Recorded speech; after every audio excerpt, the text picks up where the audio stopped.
Taranaki, me timata mātou I te karakia. He honore, he gloria, he maunga rono ki te whenua, he whakaaro pai ki nā tānata katoa. Āmine. Āmine. Whakamoimiti atu a ihoa, whakamoimiti e ngā pono nā ihoa, ke whakamoimiti te ingoa o ihoa. Ke whakapaingia te ingoa o ihoa a aia nei ake ake. Ke whakamoimiti te ingoa o ihoa I te putana mai o te rā tainua atu ki tōna torumetana. Kei runga rawa ihoa I ngai wikatoa, kei runga atua no hoki ngā rangi tōna gloria. Ko Waiteri te ana ki a ihoa ki tō tātou atu e noho nei runga e whakaiti nei aia e titiro iho nei te rangi te whenua. E whakaara ake nei te itiroto I te puehu, e whakataitai ake nei te rawa kore I roto I te pūrangaparu. Gloria ki tōna ingoa tapu. Āmine. Āmine. Te pōkaikaha. E te atua tahuri mai au taringa ki aku ino e kei whakangaro atu koe I au e tangi atu nei. Anga mai titiro mai ki a mātou e pōkaikaha nei e tangi nei hoki gloria ki tau ingoa tapu. Āmine. Te reina whita. E te atua o te hunga tapu e no hoi honei te rangi ka tata mai tau ringa ki te whakaora I a mātou. E ihoa te ata whai o ngā tānata. E rāne ana tau aroha. E aweke ana ki te riri. E nui ana tau mahitohu e pai ana koe e ihoa. Ki ngā mea katoa. Heirunga I a mātou tau manā ki tana. Gloria ki tau ingoa tapu. Āmine. Āmine. Kamarama tākiri ko te ata kōri I ko te manu e manu korori e manu korora kōrero tia mai no tua wakarere nau mai e te ao. Airera I te pō. E ia ki ana te atākura e teo e uka e au u ti e mauri ora. E te wānau I piki mai rā, kake mai rā ki tēnei pāpā o tanga o te reo te uru. Atu I Whai, Tapuwae, no Rongo, I te wā iti nei e. Ko wai tēnei te pāpā o arorangi atu nei. Ko ngā wai kori o wanganui, tatu atu rā ki tā tātou nei iwi. Kākāriki nei e titiro mai rā, ki wa o ke ti rā ko ngā rauru ki tai.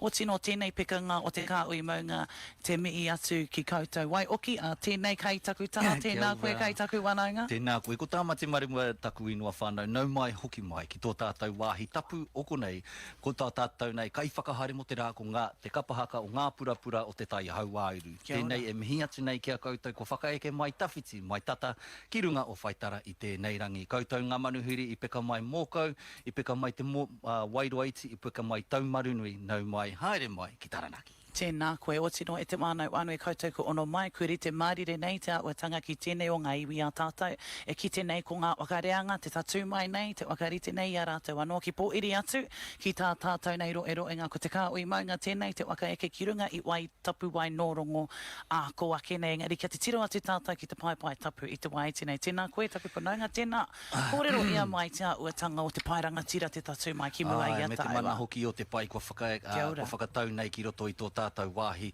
o Waitara. Kei tuatahi ake nei ko tā, the one and only Pāpā Rauru himself. Ko ia hei māngai mō ngā purapura o te tai hauāru. O tino mo te Kāhui Maunga. Ko ia te pau tikanga, te pau kōrero, te pau karakia, mō te Kāhui Maunga Society, Incorporated Society. Kārua ka huri ki a Jamie Tuta, te mea tāroaroara. Kia ra. Te mea iang. O katoa rātou he tāroaroa ki tā pāpara taha ne, heo hei. Atu I tā pāpā wharehoka hoki, ko ana waiwai heti. Kei tāna taha, ko pāpā wharehoka wano.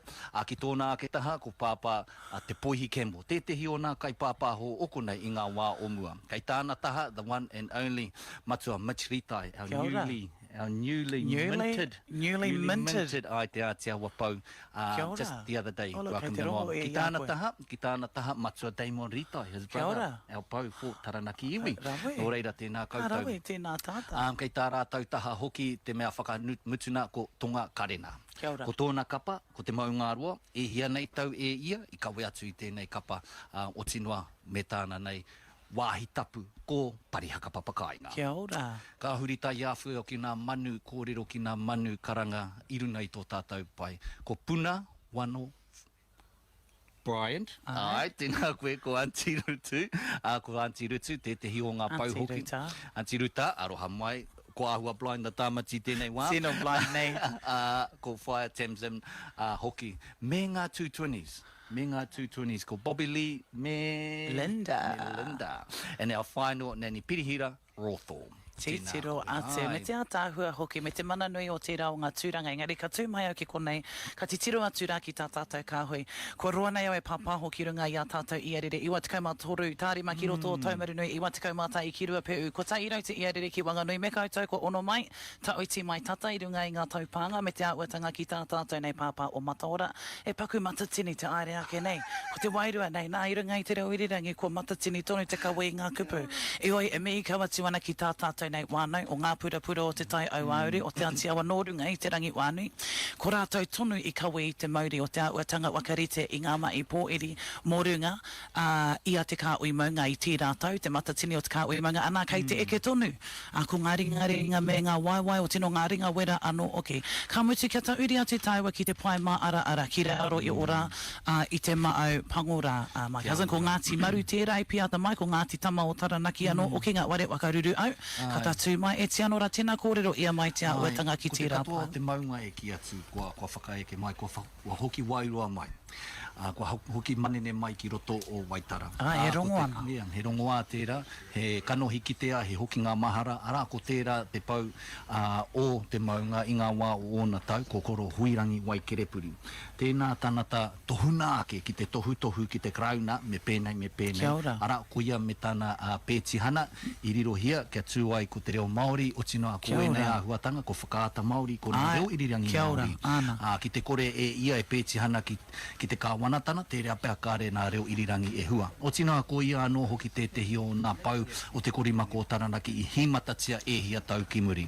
Kei tāna taha ko neni mereiwa, tētehi o nā pau hoki o Taranaki, ko hoki wairua mai. E kanohi ki tea he hoki ngā mahara. He hoki ngā mahara, ka tika o tino ko ia tērā i te 2010 wai, tatu mai ia ki Wainga Nui a rātana. Ko ia no o ki whāngai mai i ngā tikanga o te poe manu ki runga i a rātana i tau watau. Ana me te reka o te momo o te kuiara, e te āhuatanga reka o te tika me te pono ka tatu mai. O tino kei te ki te tonu i tērā āhuatanga e ora nei ki Wainga i ngā wakareanga e tatari nei a ki te karanga o manu iri. O tino iau ka te tiro atu ki wao, ara tēnei te kawe mai i te paengari tēnei pai mā ara tātou, ka tōia mai.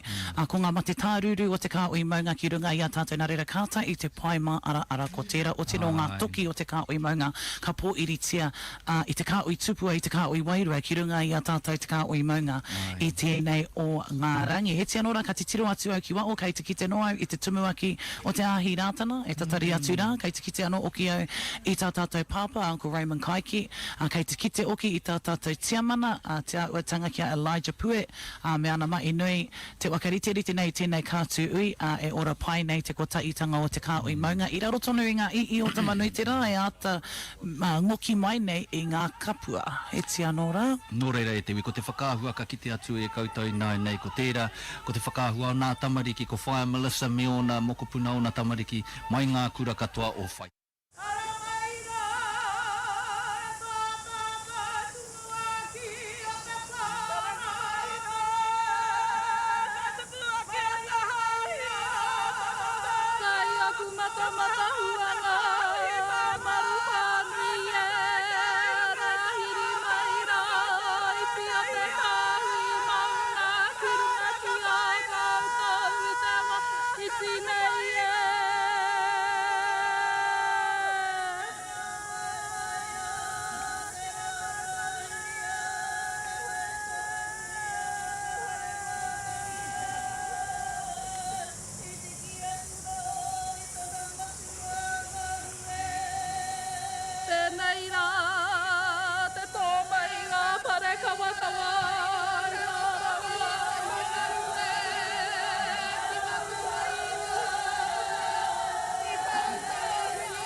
Spanish.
Whakakia e nei.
Down for you.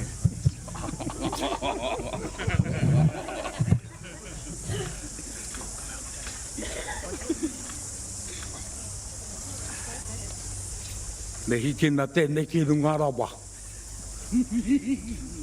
Tāna matau e nau mai kia piri, nau mai kia tata. Tēnei te ia te korongata wana. Tāke nei te pū i te weu i te aka i te tamone. E tu nei te piri te ngua te tau e tau e apai mai te i tōra kau e iwara i tau kau. Taranaki. Te wakamana ia tia te wakapae ki tia ki te wakatupua ki te wakatau. Tāwia kia re ua, i aka mai te ao marama. E rongo e wakaili atu ki runga. Turuturu o witi wakamau ake a tina.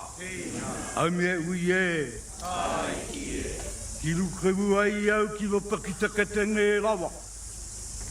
E rua ona ki wai. Ko tai ki a koe ki wai kapa. Ko tai ki au ki Taranaki. Ka wā e au ko te ki wai ki lopa. Ki wai ko tōro pau na murano. Te paki o ma te riki kei runga. Kai raro rā koe ko te mana mauri o te motu. Kei tō tātou ariki nui. Kuini ngā waiono i te pō. Rire au pai māri re te kōria kia koe. I tō tau matatapu tatu matike mai rā. E nei rā. Te wakamihi kau ake o watumana wa kia koe no toi tēnei rā. I oki mai ai au. Matau a kiwai anō. Ona ue unga. I oki mai ai au ki mara taku titiro. Kei taku ariki. Ki ngā mate uu o te ao. O te anō ki ngā mate uu o te motu. He rangi, kei taku ariki. Te mute eu ko koe te rā. Ka te ika mamona o te wā. Kei te māturu tanu arai matapau na mukirunga i awai. Kei te rere tanu ngā kupu i orangi. Whakatake, ki runga i a koe tino ki kōtau. Te pō kai tapu o ngā mate. Kua tau e ake nei. Kōtau, kei te kaiwa kairo Tarangi. Te mana tei i te wei i te tapu. Kūri tuara mai nei ki te ao kiko. O ki atu rā kōtau ki te matiti o te atea. Ki reira kōtau mai ai, mai tūturu mai ai. Tēnei ko kōtau kei ngā mate. No o ki kukakawea mai nei tēnei rā.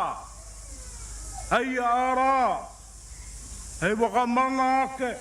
Hei pau tuaranga ma te ui nei. Nau mai kōtau. He te kawa wairua. Kōtau te kau waira re pō. Kua ruku rā i te ruku. Ka ti ruku mai lā ki koneki. Nui mai lā ki te Kāhui Maunga. Ai rā, hei wakatupu anō i te kawa. I te kawa matua. O tua karere. I te ui ngā tangatane. Ka tiki aro atu ai au ki te matatini tangata. Kōtau, kua pae mai nei tēnei rā. Kōtau no ngā muka o te motu. Kua raupi take mai nei ki koneki. Kua ia rā tēnei te tūngau. O te Kāhui Maunga o tēnei Waitua. O te tai o te uru. Ki kōtau. Kua tere pipi wako o mai nei tēnei rā. O reira kei ngā pātaka wakairinga kōrero te mati. Kōtau kua rarau mai nei ki roto i tēnei ware. Whakararau mai kōtau. Kimi i a rā kōtau. I roto i tēnei rā. O kōtau rārangi maunga tū te ao tau te pō. Te tatua no rā ki o kōtau waituku ngakiri. O kōtau wenua tauri kura. Ngā wā i mō ao. Kua tatu mai nei tēnei rā. Nau mai rā e te motu. Ngā ware kari oi. Kua ruku mai nei ki koneki. Tēnei rā te mai o a kau. Tēnei rā te mi kau ake. Ki kōtau, kua ngātai mai nei, ki te maka mauri ake, i te karanga o te wā. Kei te motu e o ki ana ngā māra, ki te wā i ngātai ai tātou ki ngā pukekura, mo te matatini a te Kāhui Maunga. Nā koutou rā i waka mauri ake, ia tū wiri, ki tū wana. Te karanga o te rā, o te rā wā, tēnei kā mihi tanu ati kia hota. O rere umai, nuko mai. luku mai. Kia aro atu ai au, kia koe, wai, turuira. Iora. Aranga mai la koe. Kawea mai te motu. O ti ano kawea mai o kai wili wili. Te nui ngā noa o. Ka pai. Ka tika. Nau mai e tere. Nau mai kei ngā toki tai marawa. E wae turuina nau mai koutou kata. Ki te waka nei ki toka maru. Nā wātonga tupuna. Nā nakota titi. Nā tā titi ko rua tapu. Ka puta ko te wānau nei. Ko tamariki. Ko wata. Tā noa tūraki rāka i ora. Ki te tau ngā orunga i te waka nei. E miri nei te waka nei kia koutou. Te tatu anō ki tō rātau. Karanga ara kia au. Nā au ko nui o. Nā nui o ko nuaki. A puta mai ko manu, ko weka. Ko tolo o te waka mātātua. O tia no kānui ki mātātua kātika. I te mea i te rā wiki. I tupu ai te wei wei. I tupu ai te mana mana. Ki roto i a koutou. Ka mutu pē a koutou mai. Rua rā te roa. Rua ka pē rā te Kāhui Maunga. I roto i te wāpoto. Ka rua rā o ke ki saka. Nō reira mātātua nui tanu. E waka mi ake ana. I waka taungi a koutou. E te tupuna e te awa nui arangi. Kei tēnei rā o ki mai anō ki te awa tupuna. Ki te awa nui arangi. E tūnei. Kei te tumu ake o te a i rātana. Manu ao. Tēnā koe. Tēnei te rau aroa. Ka tuku atu kia koe. E te iwi nui tanu kei te au a paku maara arau. E maara ara tā rauru i au e tune. A taku maara ara. A nei te Kāhui Maunga o te taiuru. Engari, e te ki te au kei kona ke e te o ngā kapa aka. A nei te hau kāinga e tau nei. E te ki te atu au i a kouta. Engari ka wakaro ake au, hei pai, hei here i tēnei kaupapa ki te pai maarire. Kei poe e te motu, kei te no we tātau. Kia pēnei mai te kore. Ngā pakeke, kapa pakeke o rātana, ki aho tia te māramatanga o te wetu mārama ki te motu kua tai mai nei. Te reanga mōreu o rātana, tēnā koutou. O tia no kei a koutou oki te māramatanga o ihoa, uhia o na manakitanga ki te motu kua tau mai nei. O tia no te reanga mōreu o rātana me tō koutou tangata, a te taipā kāmeta. Te taipā tēnā koe. O tino te taipā, nau te kōrero mōua no. He reka koe. Wana tō kōrero ki te ao. Nā tata nau e hoa te wakahei te rā kōrero. Engari e waru ngā huinga aro he kapahaka nei ko koutou kuatoa. No reira kare tae rauru. Ara te wakahei tō kōrero. No reira nau mai koe, me tō tira, me tō kapa, me tō koutou reka. Me tō koutou reka. O tina ka tauri atu ki te awa wanganui. Ara ka ti apu atu ki roto tau maru nui. Ana e tū mai rā ko te rao ngā kapa e kia nei ko te pau o tamahi. O tamahi. Nau mai kouta, me ngā mana o rei, u ia o koutou mii ki te motu, kua tae mai. Ka rere atu anō au ki roto rai tii, ki te nei o ngā tira, mana, motu hake, kaumātua, ki rai tihi, te tapu o te ingoa. E paki koe i lai. Ko ngā mātua e rao i lai. O te ano ka eke ara ki ngā tei ki te tei kura o te awa tupua. Me ngā mātua o reira tō tātou pāpā te anati. Ka eke rā, ki Elijah, o te anō, ara, ki roto i tērā tupuna o tātou kia paera. Ara, te kura nui o paerangi, uhia te kura whakamihi, ana ki runga ki te motuku a tai mai nei. Elijah, e rongo au ia koe runga i ara tauna. E mea ana ko tai mai mo te wini. No reira ka pai, tū te wini, tū te wana. Ka are ka aroa tuai au ki te mātonga o Taranaki. Ara ki i tērā o tātou rōpu e kia nei, Taranaki ki te tonga. Nau mai, e te iwi o te motu, piki ake ki te tuara o te haumatangi tonga. Taku mai ai koutou ki punei.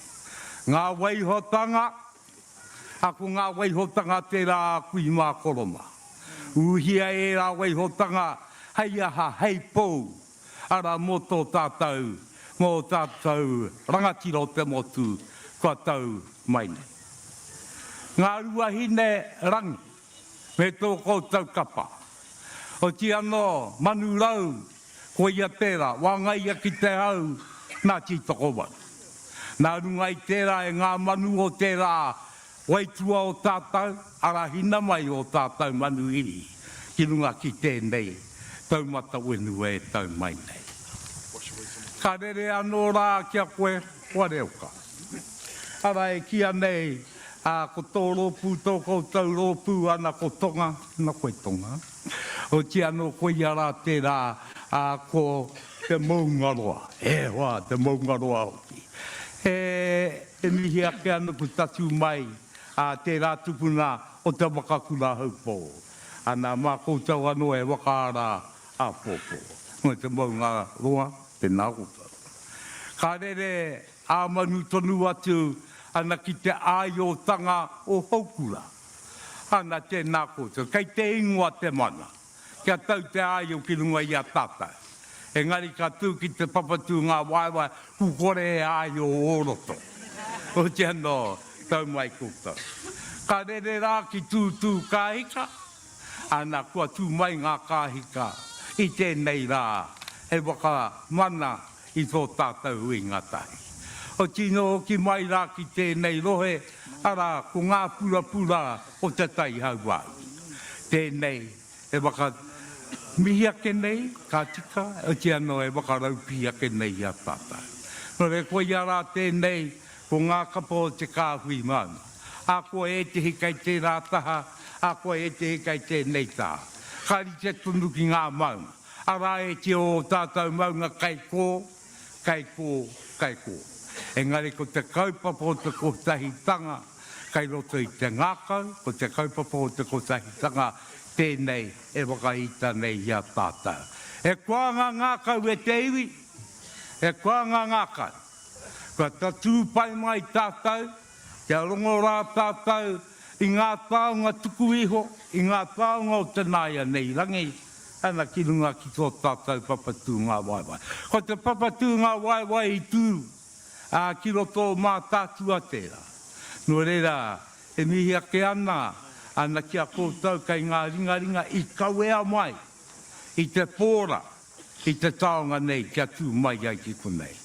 No reira, karau wakatoro ake i ngā kōrero, o te anō e te Kāhui Maunga o te ao, e te Kāhui Maunga o te motu, e te Kāhui Maunga o tēnei pito o te motu, ko tātou tēnei kua tau, kua rau, ana ku ngātahi mai nei i runga i te wakaro kotai.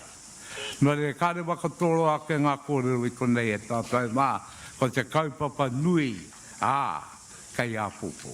Nō rea, ngā manaakitanga, ara o te raukura, me tōna o te anō, kia tau ngā manaakitanga, ara o te ringa, o tō tātou nei tupuna, ara o te auau mene, i roto i te ride, hau, pai mārire. E wai.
O te anō e mea ki ana kia kōtau kai ngā puna kōrero, kai ngā ngutu kākura, hei te ki te atua i a kōtau, tai pātetei, o te anō ka mihi ake rā kia koe te korou, ana me o mana me o ihi kei runga i a koe. Me tō kapa hoki, ana i eke tangarua panuku, anō reira tēnā kūtau, tēnā kūtau, tēnā kūtau.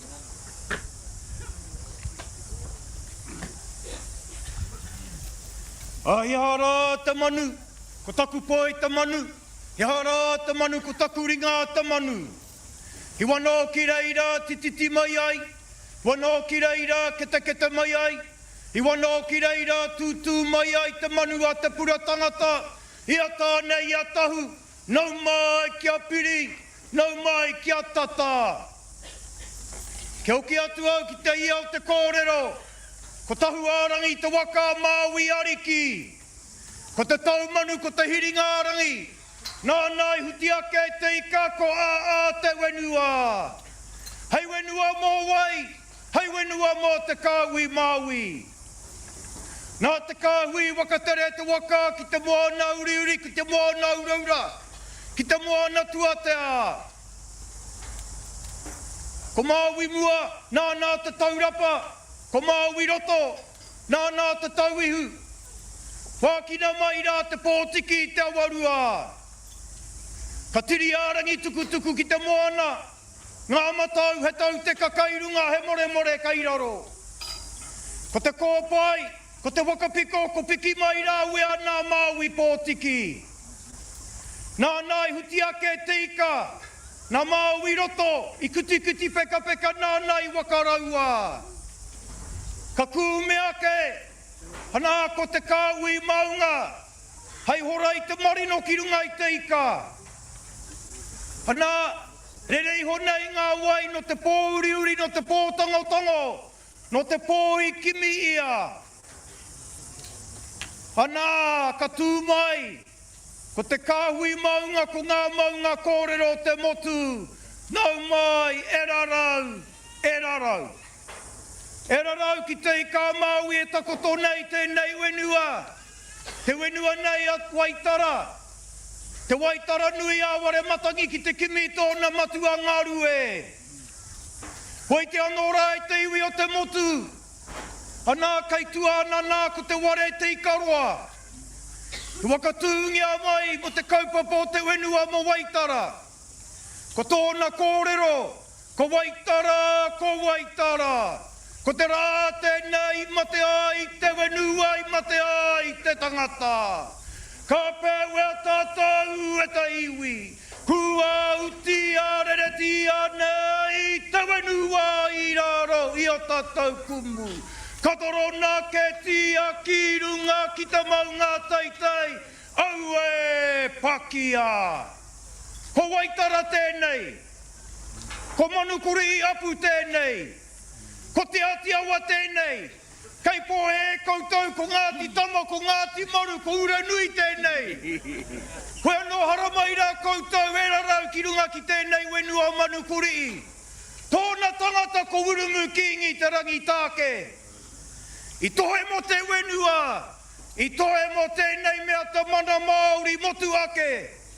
Hana, mo Waitara te take. Nō reira haramai rā koutou. Haramai rā koutou, Hara mai rā koutou ki tēnei wenua Waitara.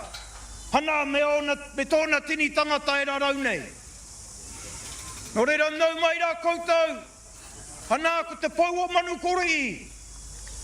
Ko te pau o te Kāhui Maunga i roto i ngā tau. Ko taku tupuna nei, ko taku matua nei a te hana taua. Hana wakaariari nei te taha o tēnā tohunga o tātou a Irirangi. Hoi te onora rātou katoa, koriru atu rā ki te pō. Nō reira hara mai rā koutou, kawea mai rā o koutou mate. Kia huki au tātou mate, kia ranga ho tātou mate. Te kōrero ngā mātua o te kāinga nei. Te mate o te wenua, te mate o te tangata e takoto nei, te ika nui, te ika roa. Te ika wakarau a kuti kuti peka peka. Tutu mai ana. Ana i tēnei rā. Nō reira hara mai, aira mai. Hara mai kia manu kori. Hara mai kia te atiawa. Hara mai kia te atiawa. Nui tonu e ko tahi nei murunga mo tēnei kaupapa. Tēnei kaupapa tāhua. Tēnei kaupapa Waitara. Nō reira, kei ngā waka o te motu, kei ngā maunga o te motu. Ka pai. Tautuku ana i ngā mihi atuku tuakana kia koutou ngā waka o te motu. Hara mai rarau. Ki te waka wā i ngā tīma i ngā kapa kua kōrero te ake nei. Kei pōhe e te tangata, kari te tika, ngā huatanga e pāna ki tēnei kaupapa. Nō reire tautuku ana i ngā mihi ki a koe, wai turuhira, kawea mai rā tō rōpū, ki te waka wā, ki te manaki anō hoki, i ngā kapa o te Kāhui Maunga, kua rarau nei, mo tēnei kaupapa nui. Nō reire hara mai rā koutou o te motu. Hoi te anō rā koutou o te Kāhui Maunga. Ka pai rā tēnei ko tahitanga o tātou. Anai kitea, i te tau ko taha ke nei. Maringa nui i te rā wiki o te matatini, o te Kāhui Maunga, Kāhui Wairua, Kāhui Tupua. I witi mai a tamanuitera, kua hoki mai haia i tēnei rā. Kua hoki mai haia i tēnei rā, kua nei ka puta anō rā hoki tō tātou tau eke a Taranaki. Anā ki te mii ki a koutou kua rarau, kua rarau mo tō tātou kaupapa. Nō reira hara mai rā koutou. Hara mai rā koutou, ko te raukura tēnei me ona kōrero. He manawa nui ki te ao. Koe nō rā, ke aku piki raukura, piki amokura, piki kōtuku. O te ao me te motu, hara mai, e rarau, tēnā koutou, tēnā rā tātou katoa.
Ka tira, kua riro te mumu, kua riro te aua, kua tere te parata, kua maunu teika i tōna rua.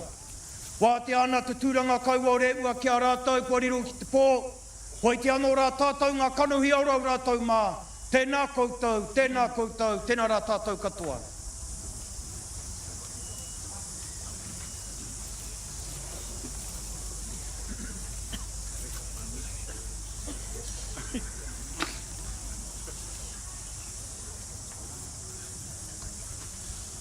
Ngā ihi ngā mana, nā tātou e haere tahi mai nei. I te whai Tapuwae no Rongo, i runga ki te kaupapa o te Kāhui Maunga, e mihi ana ki o koutou katoa. Koe anō tēnei ka poto te kōrero, ka pau katoa te pani ārai ki te uipoko o te korou.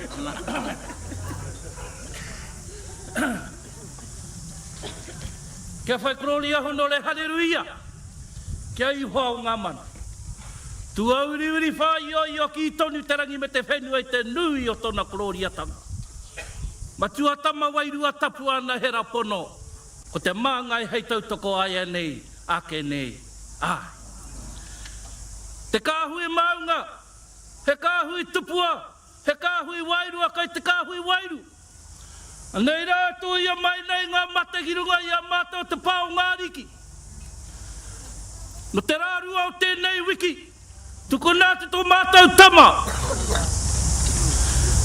O te timatanga, o te tau nei, hi ngā te tetahi o ngā pakeke o rātana tauhito. Ono ngā mate katoa kai runga ia mātou tō aita mai nei ki runga ki te kaupapa. Kia noho tahi me te Kāhui wairu airi mai nei. Ko whakahuatia mai nei te hana taua koro Irirangi koutou mā. Haere rā koutou. Anei rae haere tahi mai nei te ope me tō tātou tumuaki. Manu au ki runga ki te kaupapa. Ki te manaki, ki te tiaki. I te mauri o te matatini. I tō ia mai ki ngā whaitua katoa. O roto i te Kāhui Maunga kia tau mai ki roto ki a tātou. I te kaupapa i whakahuati ake ko te matatini i tū i te rātau. O reira karanga mai. Karanga mai ngā huatanga kei runga i a mātou katoa. Ngā tau mahatanga i roto i ngā marama kua hipa. Hoano, e harai te mea ko te āpopo te mutunga mai o ngā mahi katoa. Engari katoa ai tia i roto i ngā marama i ngā wiki. E haere ake nei, e tātou mā, ko ngā koranga katoa.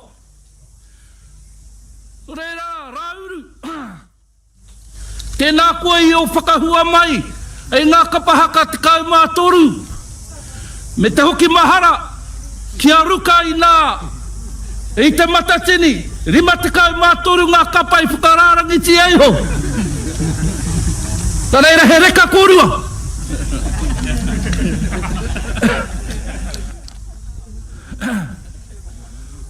Aroha, te manukura o te motu. Anei tō iwi, o tira anei tō rohe whakahihi nei a koe. E noho whakaiti nei. Nā reira ka hoki mahara, ki tō tāu aku ia ia mereiwa. Te whakaeketanga mai, ka ki tēnei, tōna Māori. Ki runga ki a koutou ki a tātou katoa i tēnei rā. No reira aroha tēnā koe. Kia piki te ora te kaha. Ki runga ki a koe. Hakayan.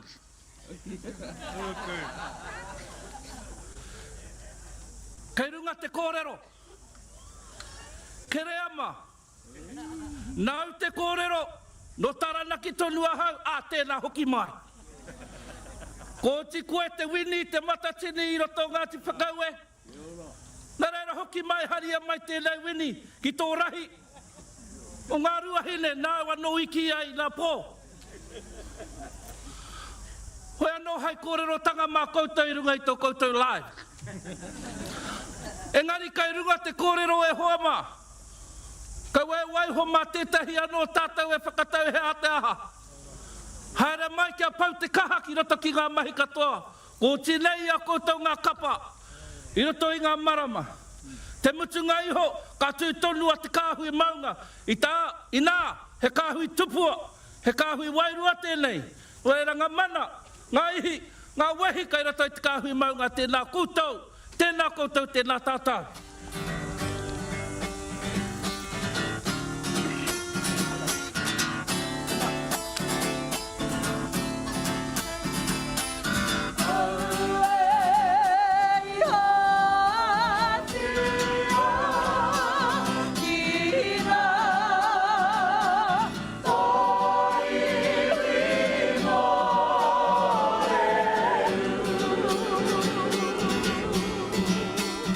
Yeah.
Kia au te rangi maari e tanga ki runga ki a tātou katoa ko te maanga i hei tau toko ai ani ake ni ai.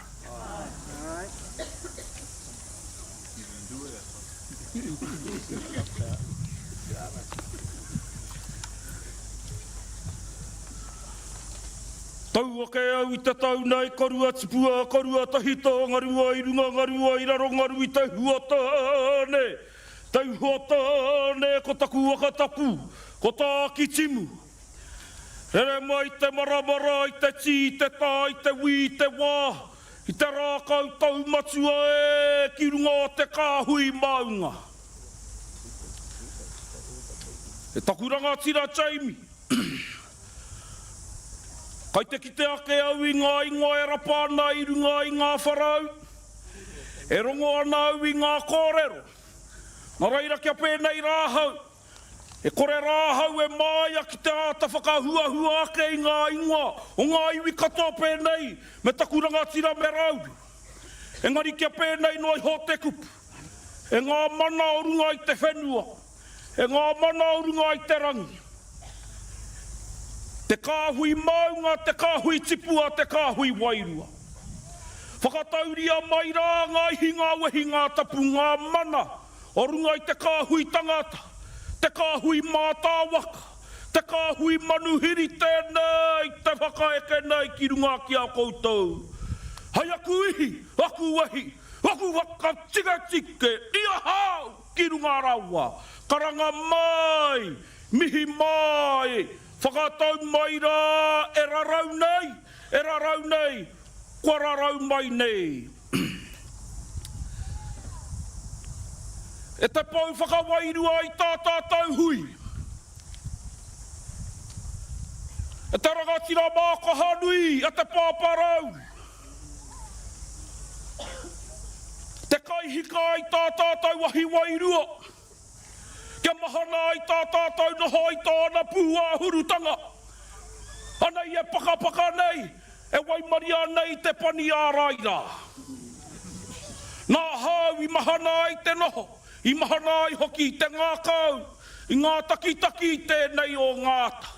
E whakawairua ake ana I tā tātou hui, kia kore ai e kotiti, engari hāngai ake ana ki roto ki ngā mahi kai takuranga tira tēnā rāhui. E tūake nei ki te whakautu I o mihi. Ki tō mātou manu taupua, ki tō mātou manu mārai kura. Hia whai aturu hira. Te tapu atua whakarere. Te whakamataku o te ao haka. Ahakua kai konei tana moka puna te rangi haiata. Kai te pai. Māku ngā mihi e whakautua kai tēnei ata. E tino ana te kupuki au engari e pēnei ana e te iwi. I te rātu o ngā rohe, I tai mai rā te karanga ki a hau. Ko te tainga mai I tēnei o ngā tau. Me pēhia rā hoki e karo ai, me pēhia rā hoki e whakahe ai. Ahakoa kāre nei e pai ki au tēnei mahi, te whiriwhiri te whakawākarekau. Engari tā koutou, I uwhi nui mai ai ki runga ki ngā motu, ki runga ki ngā waka, I te matatini kāhuri ake ni. E kōrero hi ana te reka o kona, e kōrero hi ana te reka o kona, I rangona e te ao Māori nui tonu, tō koutou reka e te Kāhui Maunga. Koi nei te haere mai nei tēnei o ngā rangi nei ki tēnei kaupapa. Ki te wāhi whakaea, I te taonga nui o te manaakitanga o te aroha, nā koutou I uta mai ki runga ki a mātau ki ngā mātāwaka o te motu. Te raukura o te ngākau nui, te raukura o te manawa nui, e manawa nui nei ki te ao kātina na te kōrero I a koutou. Koi nei mātau I hāre pēnei mai ai. Ki te āwhina, ki te tautoko, ki te tuara I tā tātou kaupapa nei, kua tai mai, kua tai mai, kua tai mai. Ahakua he prakati I tā wētahi mō te arawā te rawiki. Kua tai tonu mai, kua tai tonu mai. Kei te pai mātau o kahungunu kua mutu ngā mai. Kupu whakamutu ngā iau. Pai mai, tino mai, ahakua pēhea rā, ka kino tia tonu tia ngā kai whiriwhiri ngā kai whakawa. Engari me pēhia rā hoki mātau e kotiti ai. Me he mea kai te arahina mātau, he tō mātau whāia i roto i te tika, i roto i te pono. Anei, te whakatinanatanga o aua mātāpono rā. Nā reira e te iwi. Kaua koutou e whakawā mai i tā mātau waiata. Kare anō mātau kia prākitihi. Ka timata hoki te whakataetai a pōpō. Kāti e ngā mana, e ngā kapa, kia kaharā kia koutou, e mihi ake ana kia tātou. Huri tū, huri ora i tō tātou wā te hora ake nei. Koe nei ngā tīwhiri e ngā kai whiriwhiri, kia tūtū mai rā tātou. Tēnā koutou, tēnā rā tātou katoa.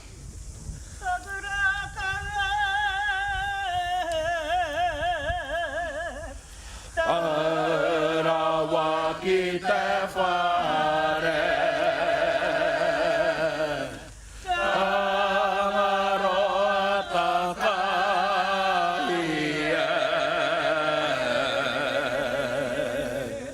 e hare o te kahi katoa.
Toi au te atapatu ki tamu ana mā wai e tā mā te wakarongo ake.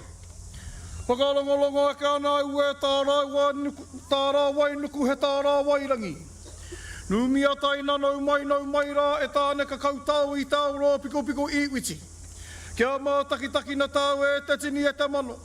Nā kuko e tiki atu i te wau tūnui a tāne. Miroi e tāne kua e tāne ranga au e tāne. Tā koto atu te rango i tātai. Turuturu ana mai te waiti ko rongorongo, o e patu ana mai e te ko muri au. Nō runga ana mai o wai o wai kai reira tīringa o Aotea. Ko tōna tangata ko turi ko kauika, kia turuturu wāwhiti whakamaua kia tīna. Haumia ui e. Aotea e. Kumea mai ngā waka kia piri, kumea mai ngā waka kia tata. Ki te pai tapu o rauru ki tai. E uri tō ara ki te pungare u ki kai e rau. Rere atu ki taipake, ki ngā wai e rua te uhupuko ki piraunu i katau ki pāmatangi. Tikai tia ko te aua wenu a kura. Taki kau atu ki ta ngutu pātea. Rangi tāwhi a te puna wai pārara ki te uru. Ngā tiru anui iki tia. Purai a te kurai ki au mātau ki wai ngongoro.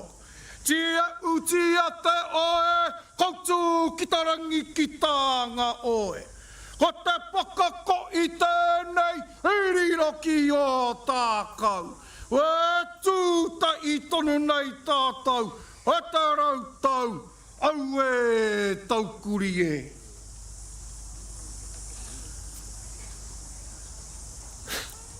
E te iwi e te atiawa, mihi mai karanga mai. Mihi mai karanga mai, koutai o te tai wakararo. Ki mātou, o te tai wakarunga tēnei, ko tai mai nei tēnei ra. Tai mai nei, ke haria mai nei, o tātou tini aitua, e pīkau nei, e mata. Tēnei te whakatakatoria, te whakahua nei, tō tātou pāpā tāwhai. E mati atu i roto i ngā marama, ko ta hākeni. O tira ki te rā pāpā o tātou, a ko henare. Ko ia no hoki te tehi pau o roto o te mātongotongo ma tēnei mea te kapahaka. O tira, me ona mahi i roto i te hāhi katorika. Me ngā mahi katoa o roto i a hāwara. No reira koutou te pō. Haere ki te titi reira pō. Te au hunanga. O tira, maare watu ki Taranaki. Mai ia ki runga ki te tīpare, orangai nui e tū i honei. Mihi a te pō nau mai ki a tātou te awatea, me tō tātou kaupapa, o tēnei weekend. Tēnei, ko unei ki runga i a koutou, o tira i tō tātou kaupapa, ko te taitonga o Taranaki. Ara, ko tātou taikura tēnā, ko tai mai nei, hai aha, hei manaki, i tō tātou nei kaupapa. Anō nei, ko mātou ngā waiotanga, o rātou mā tēnei ko te whakaeke mai ni. Ke waihoa ke rā, o tātou kōrero, o tātou pūrākau, ki runga i te whatarangi atūtanga ngaha. Anō nei, ka au ki uta, ka au ki tai, ka au ki tēnei wenua tau au. Piki piki maunga tā ngai, piki piki pari tā ngai, ka ho mai tā ngai, i ahua tā ngai, mo e nei tau ira tā ngai, mo e nei tau au tā ngai. Tēnei, ko te kawea mai nei, ko te kapahaka o ngā rua Irirangi, tēnei kapahau, kia tūtō mai ki roto i tō tātou kaupapa. Te whakataitai ia Rohe o te Kāhui Maunga. Aha koa, ka rongo, ka tū, i roto i te wāhanga o ngā rōpu whanake. Tāria ka kite atu rātou, kia urua no ki ngā ahuatanga o te whakataeta. Ka tika. No reira, kai aku tuakana, kai aku pāpā, kai aku urua nuku. Tēnei, ana, ko tō koutou wako Aotea, tēnei ko umai nei ki runga i a koutou. Mātou anō, te mātongatonga o tō tātou maunga e tūtike mai nei. Ko umai nei ki runga i a koutou. E ki ana te kōrero.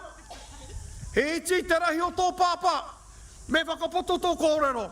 Tēnei a mātou, e mihi nei ki koutou, e pōhiritia nei e mātou. Ngā pura o te taihau auru, koutou te Waitara. Tēnā koutou, e hāpai ake nei ngā mahi o tēnei kaupapa o tātou.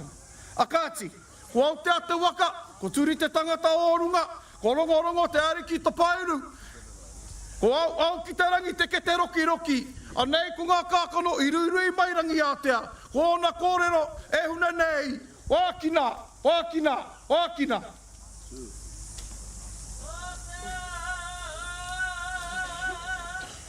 O te waka ko turi ariki tangata kei runga. Ko ane wai te rangi te toko e tū. Te toko e karo, te toko tō mata i riri, tō mata i ngua, tō mata i tuki, tō mata i toe, a tō mata i wā. Putata ne aere i te Wai o awaiki, pipiri o tae ai o haka e ai o tae mai a tangaroa ki a piri. Turuturu o uti wakamaua kia tīna, haumi e ui e. E rarau nei.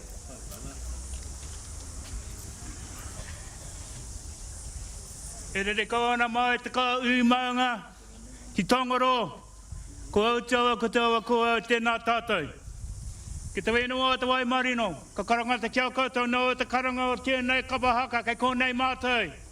Ko nā manamotu aku i kau mātou ki rati, kei konei mātou mihi ati kia koutou. Nō reira, ko reo ro taku kōrero kei a rātou, he kumara hau, ka waha nui, ka rongo te kōrero Elijah, ne. Kei a e te whakamane ki a mātou māna tanga tono, ka tono mai ki a mātou, ka tara mai. Kei kōrei mātou ka huitahi kawangi ki a tātou tēnei wā, nō reira, he tinu hariko tā mātou nāka ka mei ati kia koutou. Ka kite kia koutou, kānohi te kānohi, ka harirui mai o tērā e mahi whakawanaunatanga. Kai a mātou ki te wai marino, nā uri, a tamakana tamahake, o nā tūpuna, ko mātou, nā tangata unuki, ka kua kōrero ati kia koutou tēnei wā. Kei kōnei mātou, mā te karanga te maunga e tuana aro ape, nā maunga katoa tuana, ka mi ati kia koutou. Mā te kōrero Aotearoa, nā kāhui maunga, ko koutou, ko mātou, ko koutou, tēnā tātou, tēnā tātou, tēnā tātou kāhuri, tēnā koutou katoa.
Ahoi anō, ai o ki te rangi, ai o ki te whenua.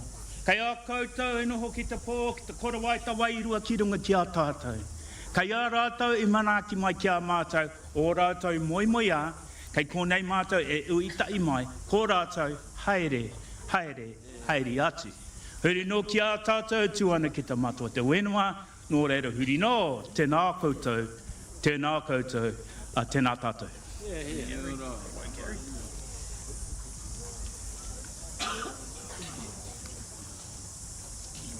Ai, Māori ora. Ie, mini, noka, kapau, Taranaki atu, kapau, mai tuku mai raratonga. Oi, rupi, mana wapau, rupi, mana wapau, wako. O kakina te morai wai, ke pupu ala tu wawana, o ki te rewetu ki te rangi au wekek. E kai tangaroa, e kai panuku amie. Uiei! Pai kroria kia i te wā hingaro ko ia rā, ko whakatau ia tātou kia haumaru ai teno. No re kai te mi. Hono re atu rā ki tō tātou ariki nui kuini ngā wai hono i te pō. Ko ia arahi atu ana tērā hia o tātou mātua tūpuna i te wā. Tēnei mea te kotahitanga. Tainui waka koutou ngā kaitiaki. Tēnei kamihi kia koutou ki te whare kāhui ariki. Pai Māori re. Koutou ngā wāhine tiaki nei tēnei mea te takapau whāriki. Mi atu ana kia koutou manaki hea nei tēnā o tātou tāunga. Tātou kwariro, ngā tāunga ko ki wairua mai, ngā tāunga ko taku tūturu mai. Tēnei ka mi atu rā kia koutou, tēnā koutou, tēnā koutou, tēnā koutou. Whirinua koutou te paipai. Tēnei ka mi atu rā kia koutou manaki hea nei, te pātaka kōrero, tēnā koutou, tēnā koutou, tēnā koutou. Kātahi rā ka huri atu rā ki Ngāuri. Era tama. Ka huri atu rā ki Ngāuri o hina karehia, o tāna roe. Ko Tātou nei, kora wika nei tēnei rā. Tatu mai rā tātou i runga, i te kaupapa, nā rāua, i waiho mai. Herea mai o koutou kōrero. Herea mai o koutou takitaki. Hei pāinga, mo ngauri wakatupu. Anei rā, a ngā ronga marae e tau nei. Anei rā, ku mea mai te waka, kua tae mai. Anei rā, arau kuku e mihi nei. Tēnei rā ka mihi atu rā ki ngā mana. Koutou rā mātou wanaunga ko aera mai nei. Koutou rā kua no mai rā ki te mai. Tamsin, ngā pura. Tēnei te mihi atu rā keo koutou, te wakautu nei koutou. I te ia tō tātou pāpā. Tangi te ngā kou. Kai te ki te atu tō tātou pāpā mai runga. Hoi anō kia koutou te ringare. Koutou rā wakatūtū mai ngā taonga. Tēnā koutou. Tēnā koutou. Tēnā koutou. Mō te mahi katū ki te atamira. Ka mihi atu rā ki ngā rōpu hou.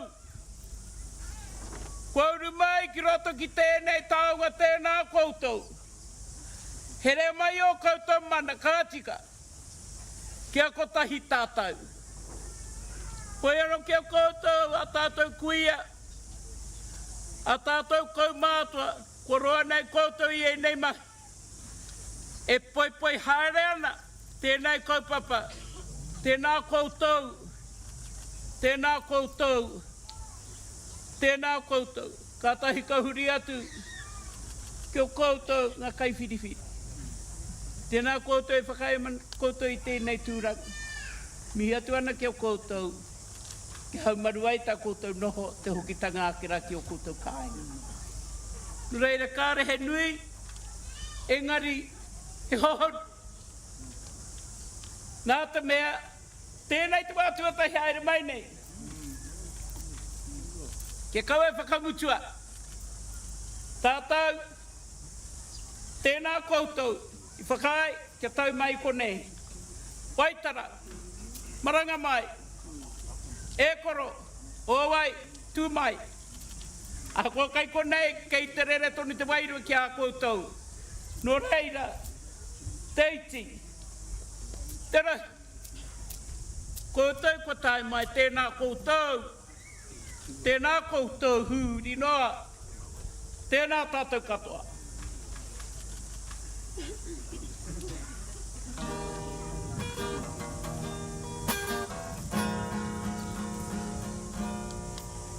Me tūpuna ki te unga, te aro mai.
pāpai arahi hatu ana te Kāhui Maunga, manua.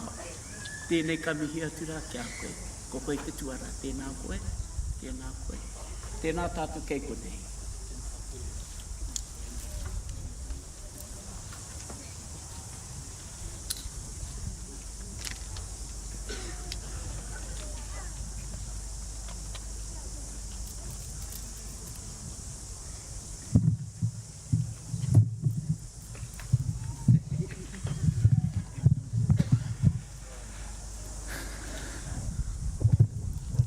Ka tangiti, ka tangita, ka kawea, te kawea i ngā ua o te tau. Uia mai ki te pau e tūnei, he pau kōrero, he pau wānanga, he pau wenua e.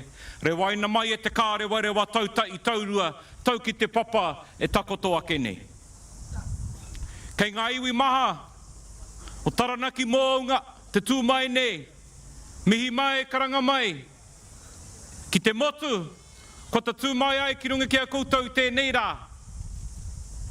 Mihi mai, karanga mai, ki te awa tupua o Wanganui, ko ta tū mai ai ki runga ki a koutou i tēnei rā.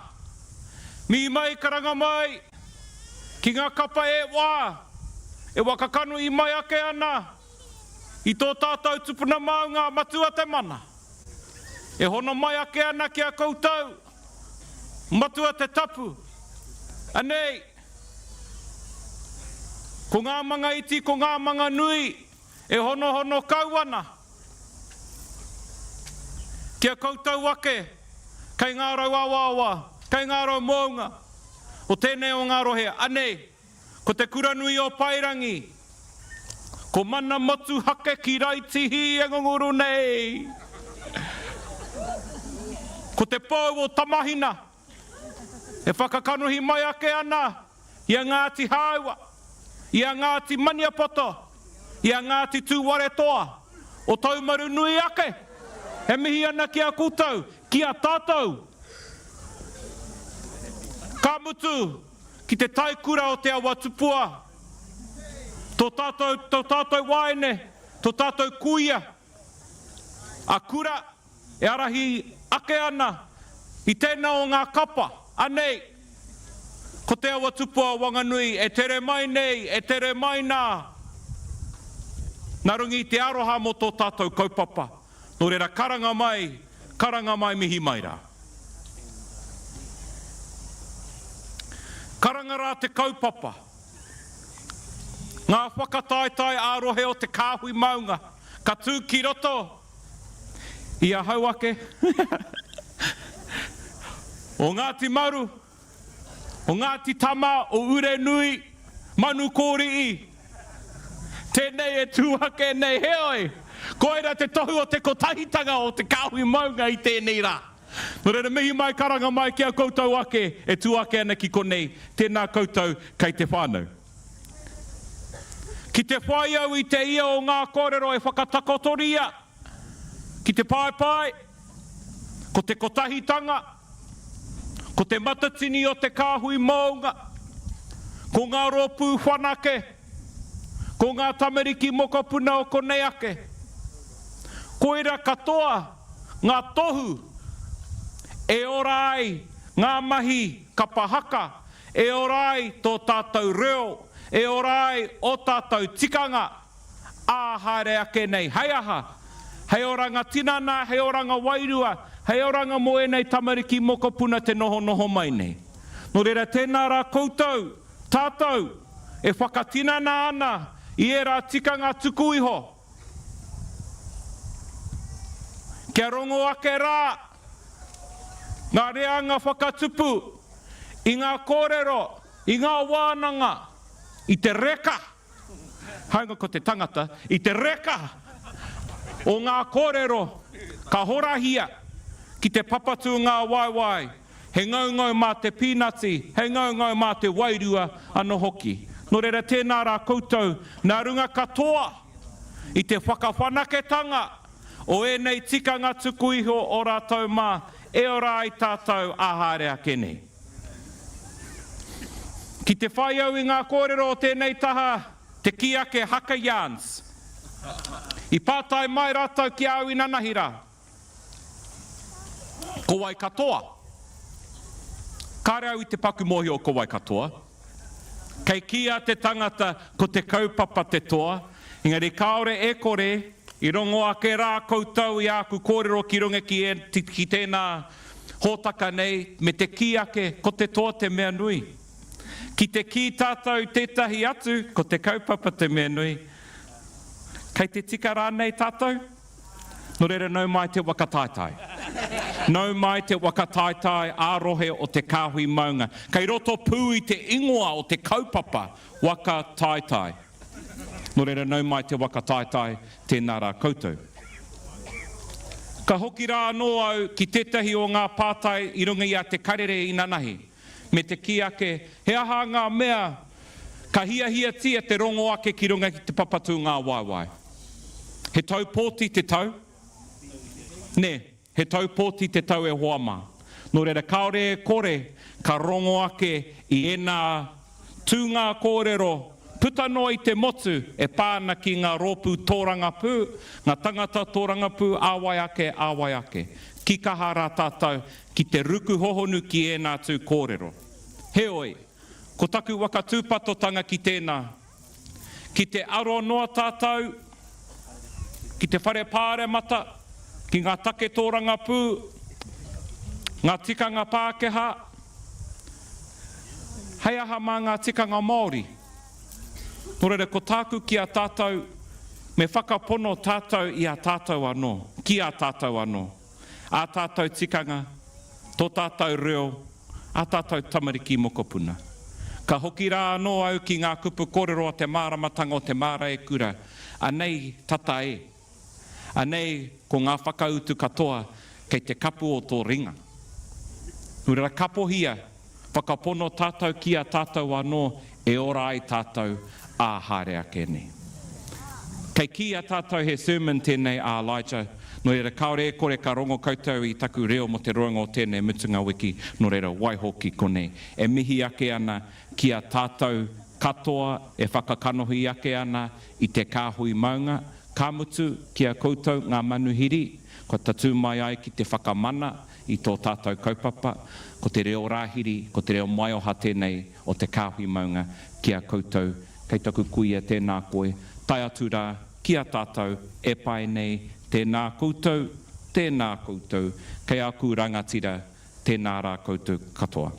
Ka uia mai nā wai koe Mau e ki atu e tio I atu ngā ngaru e aki ana ki wai puna ki te matapi I pūtiki waranui ko ngā titu po o ka piki te iwi tau mata karoro ki a te titiro ki te ao ka wai tātahi ki kai wai ki rā ko te kiritahi ko ngā Wairangi po utu ana taku haere ki te pungare uki pariki no ko ngā titu era ko ngā tine aro ke uta ke te ware neke I te pō te rangi heke iho ko ngā tine one te rā ruku au ke awa we taku tae ki te wai ere ki pēpara ko ngā tipa moana ke ko iti atu ko ngā onero ki matahiwi ko ngā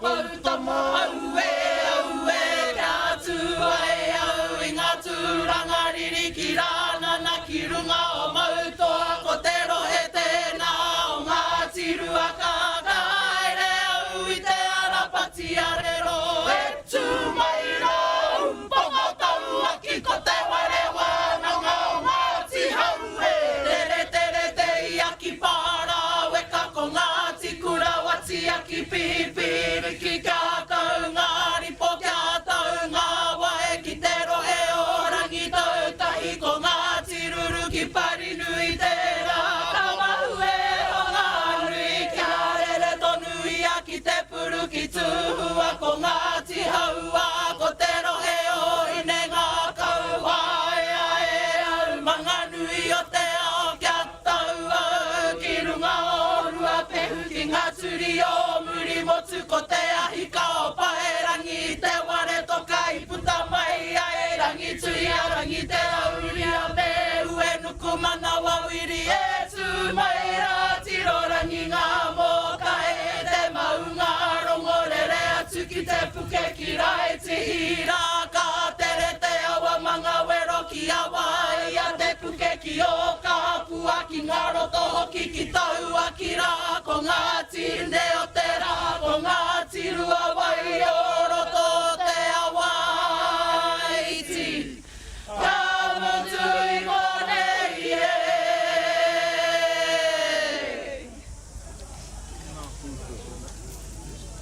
tauara i te pō, te tira mātai pō ki rātou, tēnei te kawe mai te tūhono ake kia a koutou nā mate. Auntie Leo, ka mihi a hau ki a koe. Te taha ki a Dwayne, ka tangi ake te ngākau, tēnei te kawe mai, kia mihia, kia tangihia, kia poroporo aki tia rātou. Ka tauara i te pō, te tira mātai pō ki rātou, ka tītoko hau i te ao marama, tātou, te tira mātai au ki tātou, tēnā koutou, kia ora tātou katoa.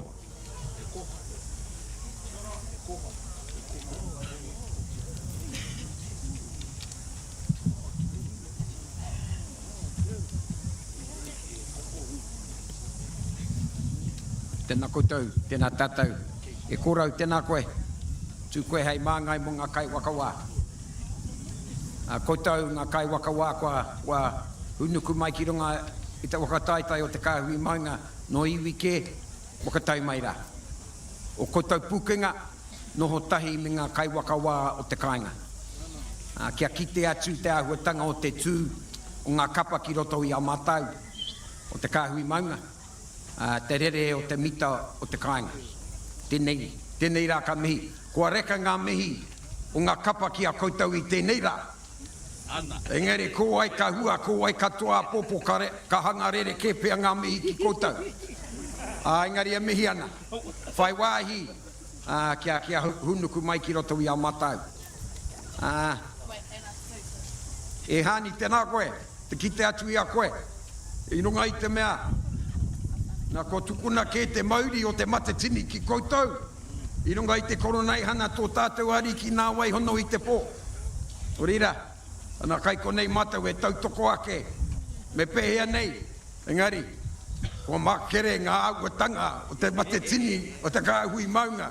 Ko tuku ki koutou a tainui waka.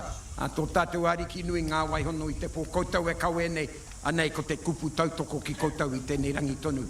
E hani ko koe pupuri. Te manu au tēnā koe. Tēnā koe hara mai ai. Uki mai ai ki tēnei nonenga kumu ou. Ki te rere o kāpuni. Ki tō Waitapu. Ki ronga i taku tau e ke maunga mi ana. Tō noho tahi. Me tō tātou ari ki nui ngā wai hono te pō. Me tō tātou, tō mātou tau kete. Ai a hone. Tumuaki o te kingitanga. Kia muhi o mai no Ngāti Rahiri te rata maiti tana waine.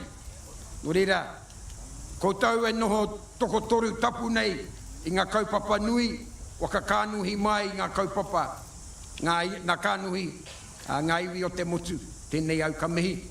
Haria mai, te tautoko mai ngā kapa o koutou, e te taipa tēnā koe, pai te kite atu i a koe.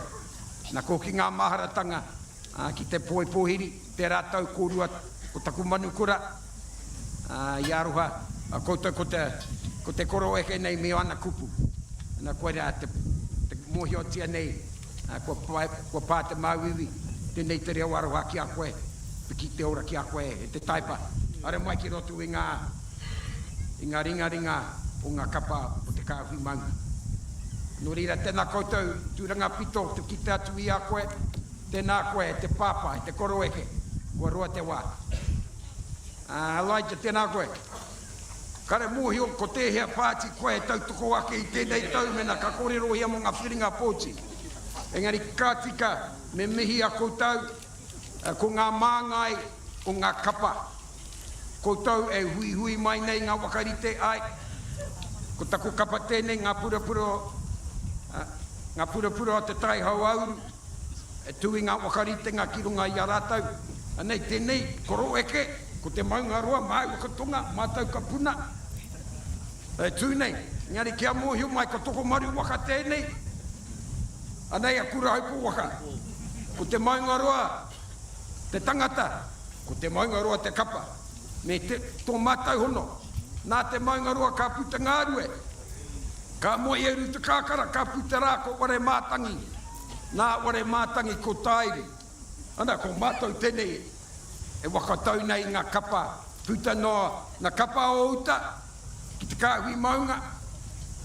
Me tēnei, ko te maunga ki tai, Taranaki maunga e wakatau atu nei tēnā koutou. Tēnā koutou, ki ora tātou katoa. Ana, ko tutuki te wahanga ki ngā mihi o kawa, te kura e una, te kuru I tupua, te kura I tāwito, te kura I tiki mai e wai ki kau I tea te nuku au I tea te rangi. Kia tīna, kia wena, kia toka te kura, ki runga ki te wenua, ki runga ki te tangata, e tau nei, e rongo o kairi aki ki runga kia tīna. Ai mea ui e? Ana, nā kāro ki taku kia Tamsin. A mana ngā whakarite e kōrero tia nei, no rira tēnā koutou, a tēnā koutou ki ora tātou. Kia ora.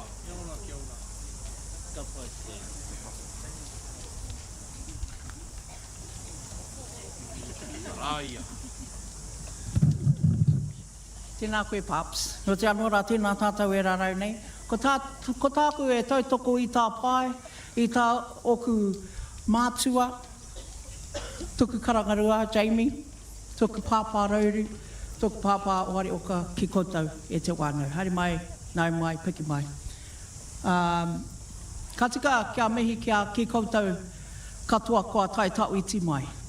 Tēnā rā koutou kei te pai uri. Kei tōku ai ni mā reikura Auntie Julie, e kore rawa e pau, ngā mii ki a koe. Mō I, no reira ngā mii waka we tai ki a koe kui, mō I me ki wakai. Kia hara mai, hei, pau mo te pai uri katoa. Maringa nui no mātou te Kāhui Maunga, ku tau mai, tēnei o ngā kuia, ki roto I a mātou, ko hoki mai aia. Me kia ke pēnea hau, ku mana te kaupapa I tō tai mai ngā, kei te waine mā reikura. Kāti ki koutou katoa kei te pai uri, tēnā rawa te koutou katoa. Kia koe rā, kei tōku pāpā, te manuao tō tātou tumuaki, nui taku aroha kia koe, te pāpā. Korua tai ko tōku whaine, rangi mārie, nau hoki mai kōrua ki tō, ki o huanga, ki o mokapuna, uncle, ki o Iramutu katoa o mokapuna o tamariki, o tēnei taha o. Nō reira, kia koutou katoa, Nene Bibbs, taka best friend, te patron o Te Kāhui Maunga.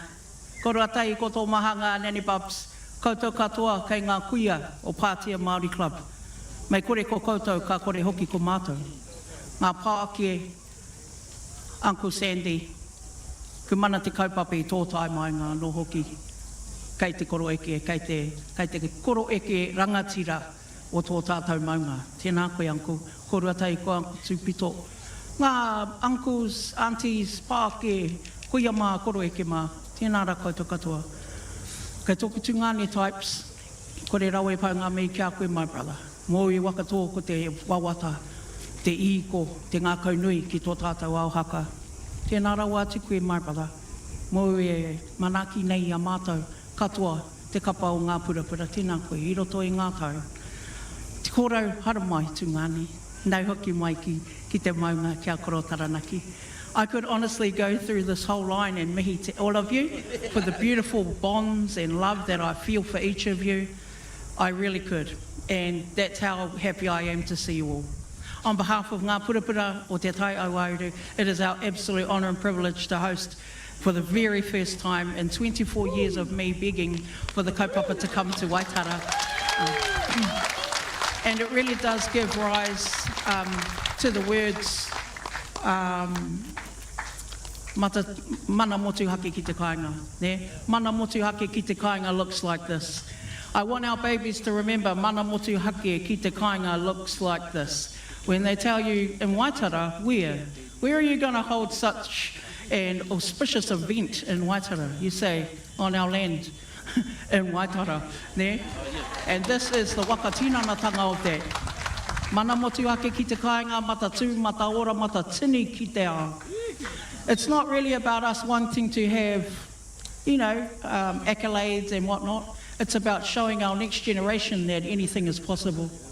It really is. It's about showing them that, yes, if you have a dream and you want to have a kapa aka regionals of this calibre here in Waitara, you can, because we are, and you are part of the reason why it's here. So on that note, thank you so much to everyone for believing that our little town could host something so special here in Waitara. It has been an amazing process and journey. To our beautiful Te Matatini board, ahako kāri a ia I konei a tinana nei. Tā hiruini believed straight away, oh, mana motu ake ki te kāinga, yes, we'll have it in Waitara. Without a second thought about it, he was proud to support having the kaupapa here, as well as Papakau. And I need to acknowledge that, because who would have thought we would have the Te Kāhui Maunga Regionals on the Waitara Bears Rugby League field in Waitara. But here we are.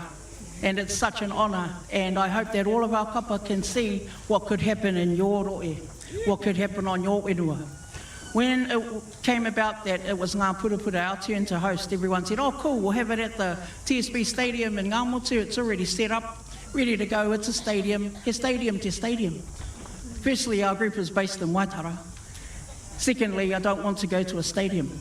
I can't feel my earth, feel the whenua that we nā ne, I tupu mātou ki konei. I wānau mai te nuinga o te kapa ki konei.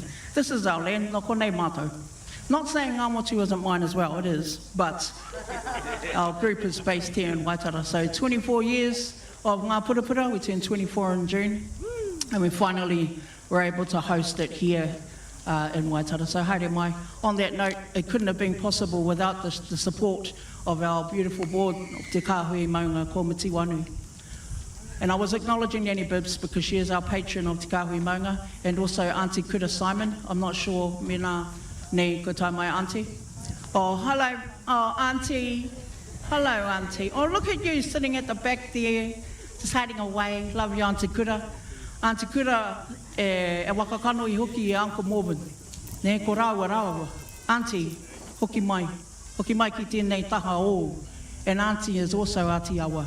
So this is your whenua as well. You're hosting with us, Auntie. Thank you.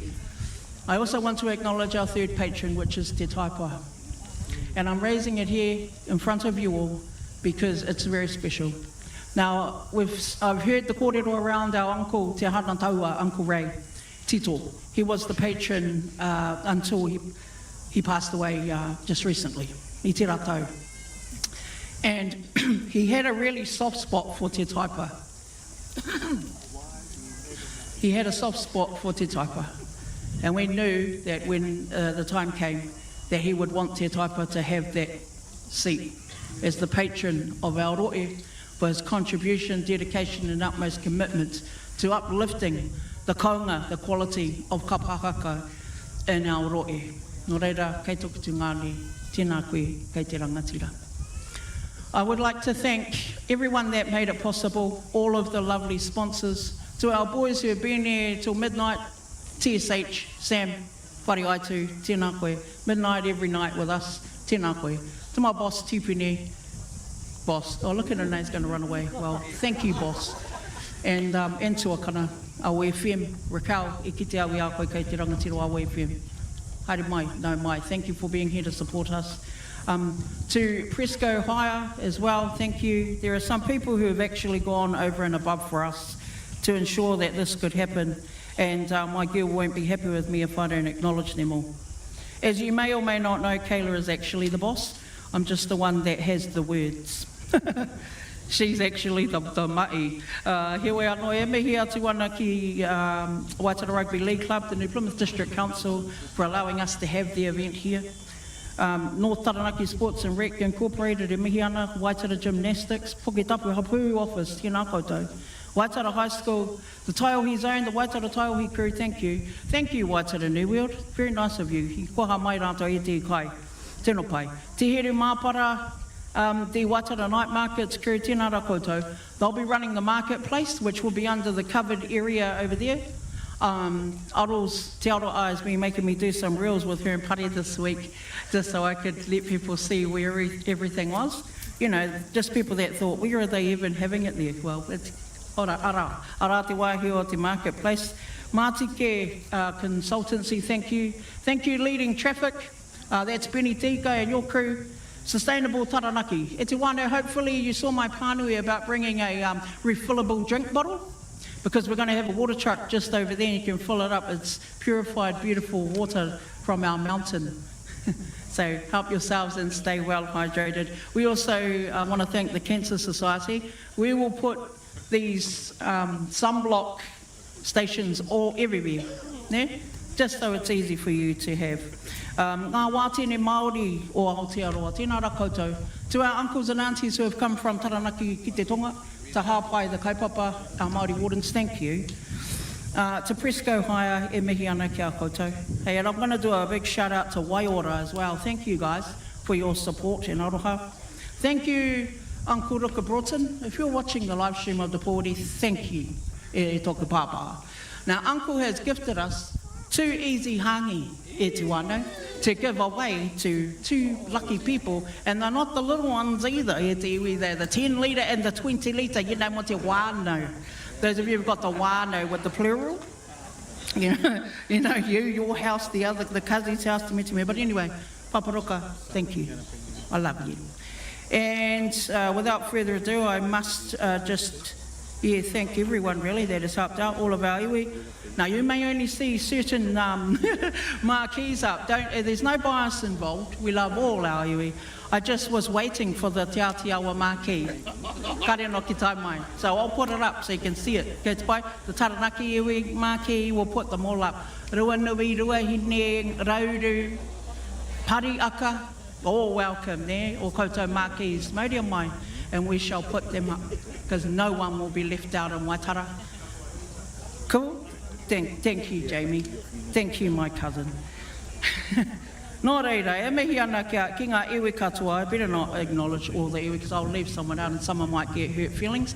And we don't want anyone to feel anything negative at all. Ne? He kaupapa ora tēnei. We want everyone to be happy. Our nannies came, the VIPs and nannies came yesterday for their tour. They're so happy. They're happy with the wakaritenga. We have prepared a little mini matatini vibe things happening. Even a grandstand over there. It's just going to be a fabulous couple of days. So please enjoy yourselves. You're all welcome here. Auntie Julie, love you. Thank you. And all of the judges.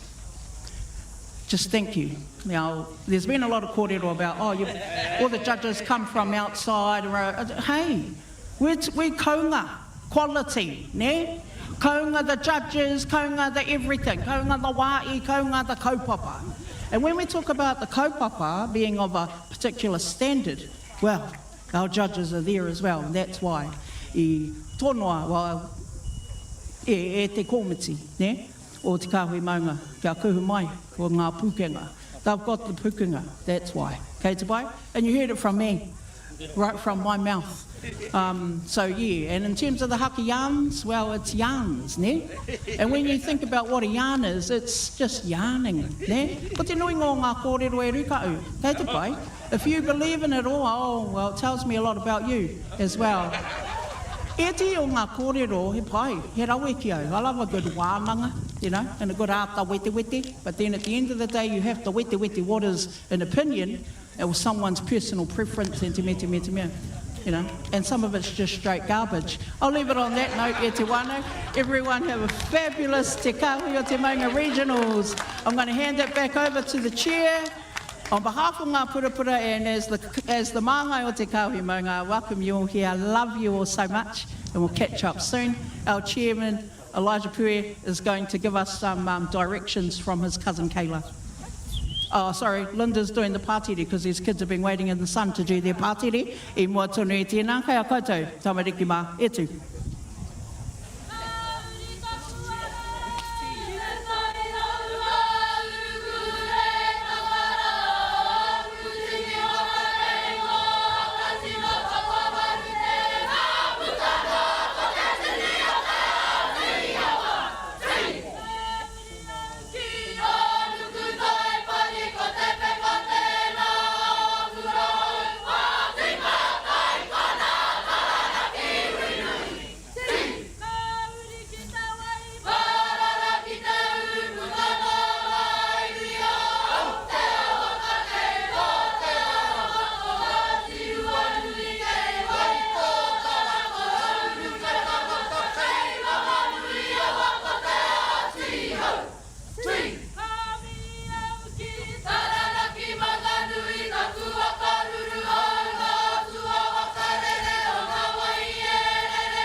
Right, I apologise in advance because you're going to hear me a lot and I'm usually going to be barking instructions, so I'm sending my apologies to you all in advance.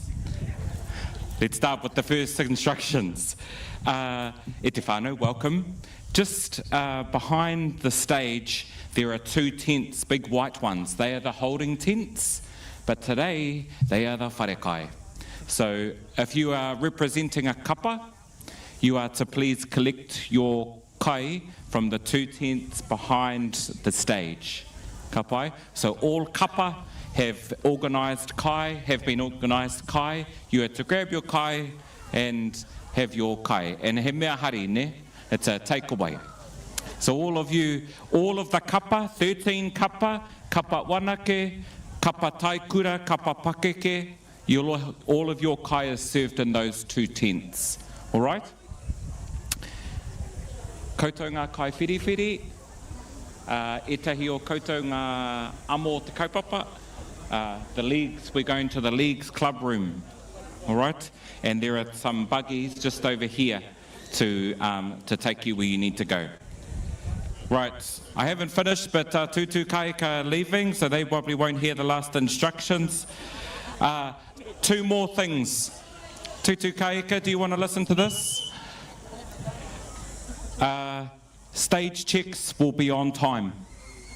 Okay? If you are late for your stage check, sorry to you. All right? And finally, after Kai, this area is out of bounds. Nei nā, ko te reo rā iri, o te reo te rui ki runga i a koutou ko ono mai, runga I te pāpā o mataora nei, o tino ki runga I ngā iarere o te wā kāinga I wā te kaumātoru tārima, ki roto o taumaru nei, I wā te kaumāta I ki rua pe ukuta I rau te iarere, ki wanga nui, o tino koutou ono mai ana I runga I ngā taupanga me, ngā iarere o te iwa te kaumā wā tā waru ki, iwa te kaumā waru tā wā ki tai, Ka tai mai, tēnā nau mai haere mai. Tēnā rā koutou. Ki te Pōwhiri, Kia ora. Te Kāhui Maunga mo te whakataitai kapa ka arohe 2 te kaumā ono. Arā, ko te harihari kai e te wānau, ko te reo o te ware o Rongo, tēnā koe my girl I ngā mahi rangatira e kawe nei e koe o tino te utonu ki ngā tika ngā koe mā kuruma. Me te roa hoki o tērā paku Pōwhiri, he paku Pōwhiri he kōrero a hātu. Heri tēnei ko te reo o tā tātou nei rangatahi, tuku my girl, tuku mai I te puku. I ki te aia I konei tata tonu ki mātou me tāna tere hare āuri ngā kōrero ki te whakarite ia mō tāna mahi I nāia nei. Ai rā. Nō reira e te iwi. Kia hoki mai, kāre he roa ka whakaeke mai ko tō tātou kai ui mō tātou I tēnei rangi. Māna nā kōrero, hei whakamahia mō tātou, kia kōrero tahi. He rangi, ko ia, ko tā māpōka. Kia ki te rāno koutou I te tū me te hanga o taku wanaunga I te wānau. Ko ti te wāhanga ki ngā mahi o kawa o tino nā Tamsin anō te āhuatanga ki tā tātou reo prawa, reo pūtera nāna anō te āhuatanga ki e nei o ngā wāhanga I tūwera. He te anō rā, tēnā tātou I te āhuatanga o tēnei o ngā Pōwhiri o tino, Tamsin gave us the good old kōrero Pākehā number, so we can all understand what's happening. O kawa things done, tikanga things ticked off. E te anō rā, kei takutaha I te wai tinei, ko Taranaki ki te tonga whānui, kia nā te kōrero ko rauru ki runga, ko rua hene ki raro, ko ngā tirua nui, e ngunguru nei, hi au e hā tēnā koe, kei taku rangatira, kei te pēa koe. Do it. So tino ko wai koe nohea koe mo te hunga ki roto o wanganui, kāre pei te moheo ki a koe, kas kāre kore Taranaki Maunga, kei te moheo rānei koutou ki tēnei. Tēnā koutou, he uru tēnei no rauru kītahi, no Aotea waka, no Taranaki whānui, ko tama pōkai tēnei, ko te pito o te ao, ko wairo turi morai, ko pātea nui a turi, he paranga anō tēnei ki wanganui, ki roto o ngā tiruaka. Tēnā koutou. Oi, tēnā rā tātou. All right, e tori ngā pātai. Uncle wants me to grab a few little pātai from you, my kazi. E tori ngā pātai e orite kia tātou. Katoa, tuatahi ake, tēnā kōrero hea mai te kaupapa matua tōia mai ngā waihotanga ki tēnei Ngā Whakataetae kapahaka ārohe o te Kāhui Maunga. Māma noi ho te whakautu, ngā kaupapa o te kainga. Ngā kaupapa o te mātongatonga. Ko ki te pea koutou, ko anō hoki pea, I ngā huatanga, ki te matatini o te Kāhui Maunga, ka pera anō hoki, ko a tātou kaupapa o te kainga. Kārawe, easy peasy, tuarua mai. Ko wai pea te hāpai o, I eke ai koutou ki tēnei whakataetae tēnei o ngā rā. Me taku kite, those reels have been pumping. NWs have been having ginger shots every morning. Kua smoothie rānei koutou. Ko wai pia te hunga nā rātou a koutou kākahu tutu, nā koutou puku I wakaki. Everyone was haura at home, but everyone's not so haura because their cookies are cooking. Maha nā rātou. Ko tō tātou cookie, well, ko tātou heat cook, koia ko Kimi Kātene. Nāna mātou e whakaki, I ai te puku, o tira e mana ngā kai e whakarite, mā tātou, o tira tōna ohu nui. Ko o tātou whaine, ko o tātou kai tautoko, e uru atu ki tērā wāhanga o te kauta, me te hāpai o. Me tō mātou waimari e me ngā kai pai rawa. Rawe, ka mutu ngā piropiro o ngā waihotanga I te Waitinei. Ka rea te kiana ko hikaka I te mea kua kaha whakamahia taua ingoa engari ko tau. Ko tau? Ko tau mātou, ko tau mai, korite. Ki te whakatakoto I o tātou kaupapa I runga I te papatunga waiwai. O tūtenga ngā au. Kia ora, nō reira kānui tērā māku me taku rongo kua rite te ware o rongo. Whai rā I ngā Tapuwae nā rongo, kia tai atu koe ki te whare o rongo, ki reira rongo waki ai koe I te reka o tā tātou whare kai kai taku rangatira tēnā koe, o tino tēnā tātou. Kia ora, o tino ko tama pōkai tērā I te wānau, love you heaps. Te waka kanohine, haere mai my cousin, tēnā atu, I've got all the cousins everywhere, te wane, they're just throwing them at me left, right and centre. O tino te ahutanga ki tā tātou Pōwhiri, kua te tuki, kua ea, engari inaine, ko waiho mai a ngā waihotanga I te tūru nei ki taku kura nui, o tino ki taku kura iti, anō hoki ki taku kura huna, engari I te Waitinei, ko taku kura ka wāki nā tēnā koe my cousin, piki mai rā, kake mai rā, ko te wākainga kei te wakarongo, o tino ko te maunga o Taranaki kei te wakarongo mai anō hoki, tēnā wāriki hea mai ko wai koe, o tino no hea koe. Tēnā koutou te wānu o Te Kāhui Maunga, e wakarongo mai nei, ko tamā skina tōku ingoa, heuri tēnei no hanganui nui tonu. Doits, all right, cousins, kura noi o Pairangi, kaupapa matua ka wāriki nei ki konei ki Ngā Whakataetae o Te Kāhui Maunga. Ko ngā kaupapa o te kāinga, kawe mai ngā kaupapa waka nui, mi e te tukihanga nui I te kāinga I tēnei tau, ko tā mātou e waka nui, e kawe mai ngā kōrero o te kāinga o Te Kāhui Maunga. Love it, cousin. Amorangi pai korua ko taku tuaka na rongo mai tāwhiri, te tira mata mā. He tia nora, tēnā kōrero hea mai te ahutanga ki te hāpai o nā rātou koutou I eke ki konei, I ki te puku o tino he kākahua koutou kei te watarangi. Ue, tūmanako ana, ne? Ai, maringa nui mātou I te nui o te tautoko mai mātou te kapa, ko tērā ngā ohu kākuhu, ohu tunu kai, ohu whakarite te kohi pū. Let's have some name drops. Who we got? Oh, you know, whakaroana hau kia Auntie Jen, ko I kai tunu matua I tēnei... Tēnā koe ngā wairiki ngā tiapa? Ai. Mai hoki ko Lige, ko Sis Lige, ko Keri hoki tērā e whakaritiri tiki muri, ngā tā admin logistics. Rawe. Whakaroana hau kia Anna, kia Auntie Rex mai, wakarite tuitui I ngā kākuhu, no reire, toko maha. Rawe. Ka tuko mai a mātou te kapa. Tāhua. Nā reira, ka mutu ngā piropiro o te kura nui o Pairangi I tēnei wātonu. Ko mutu te Pōwhiri, anā ko te mahi tuarua, he stage check te mahi tuatoru he eke. Hea hapea ngā piropiro I tēnei wā? I tēnei wā I tau. I tau ana ngā piropiro I tēnei wā. He toi pai te raki a hau, mera ki te tau te nuinga. I think kua hia kai e tahi, no reira kua haere rātou ki te tiki a rātou epukai. Mutu ana tēnei ka toro atu ki Kairau Marae, mo te Pōwhiri reira. Oh, e hātua? Rua karaka. Oh, Roger. No reira, mutu ana tērā, ka hoki mai anō mo te stage check. Rawe. All right, well, haere koe ki te pakaki ki tērā puku, my cousin. It's me kāre kore kei te haruru pai, te roa o tērā o ngā Pōwhiri he te anō. I love you. Okia, uriroatia, I runga I ngā mahi kato o tino e te wana ko tamahaya skina tērā. Te kura nui o Pairangi, te tatu mai nei ki runga I tā tātou Whakataetae. Pōwhiri, me ki te whiori o te Pōwhiri o tino, they're coming in hot I te wana, they're coming in way hot tēnei o ngā rā o tino kei taku rangatira tēnā koe. Te rangi ura o Waitara e te wānau, wānui, ngā te kahungunu kei roto I te ware, maumahara tia kaua ware he te anō rā, nau piki mai, nau kake mai ki ngā ierere, iwa te kaumātori tārima ki roto o Taumaru nui, tairawa mai ki konei ki Taranaki, Te Kāhui Maunga, te are taringa mai, ko wai pia koe o tino ko wai pia te kapa waka kanohi nei e koe te rā nei to Tēnā rā koe te tuakana kamatu e mihi ana kia koutou katoa Te Kāhui Maunga. Ai, he whakakanohi ana i tō mātou kapa i a te rangiuro o Wairarapa. Hoi anō tēnei he te rarawa kua whakaeke nei. Ai, pōhehe nui ana pia te iwi he kahungunu tēnei. O engari anō, no te wāhi whānau mai ai a kahungunu. Hoi anō, he te rarawa he mani a poto. He ngaitahu tēnei. Engari noku te maringa nui kia noho mai ki konei i tēnei rangi paki. Hei kaiwhiriwhiri a pōpō. Tēnā koe nā rere hahanga kaupapa kai tōringa mo te tā ki te kaiwhiriwhiri. Ko te reo. Ko te reo o me tika. Me eke e te wānau anei ko te reo o tino e mihi ana ki a koe ko waka wātea mai. Mō ake a heha pia te roa o tō tai mai. Nā te mea ai ko te rangiurua o Wairarapa tō kapa. Engari i ahu mai kōrua ko te rau i tāmaki makarangi. Ma wakarererangi takahira nei te mata. Wakarererangi. Ai. Nā ka waimari e māua i nā nahi ka whakawātea taku māmai ai anō ki te manaki ngā tamariki nō reira koira te mātāmua. Nā, ka taimai te ata nei ki te whakakanohi i ngā kaiwhiriwhiri whānui ki te Pōwhiri nei me te atāhua hoki o ngā kōrero, ngā karanga o te haka Pōwhiri e rere nui ana te aroha kia koutou. Hei te mea koe nei tō mea tuatahi. Ahoi anō, ia wā.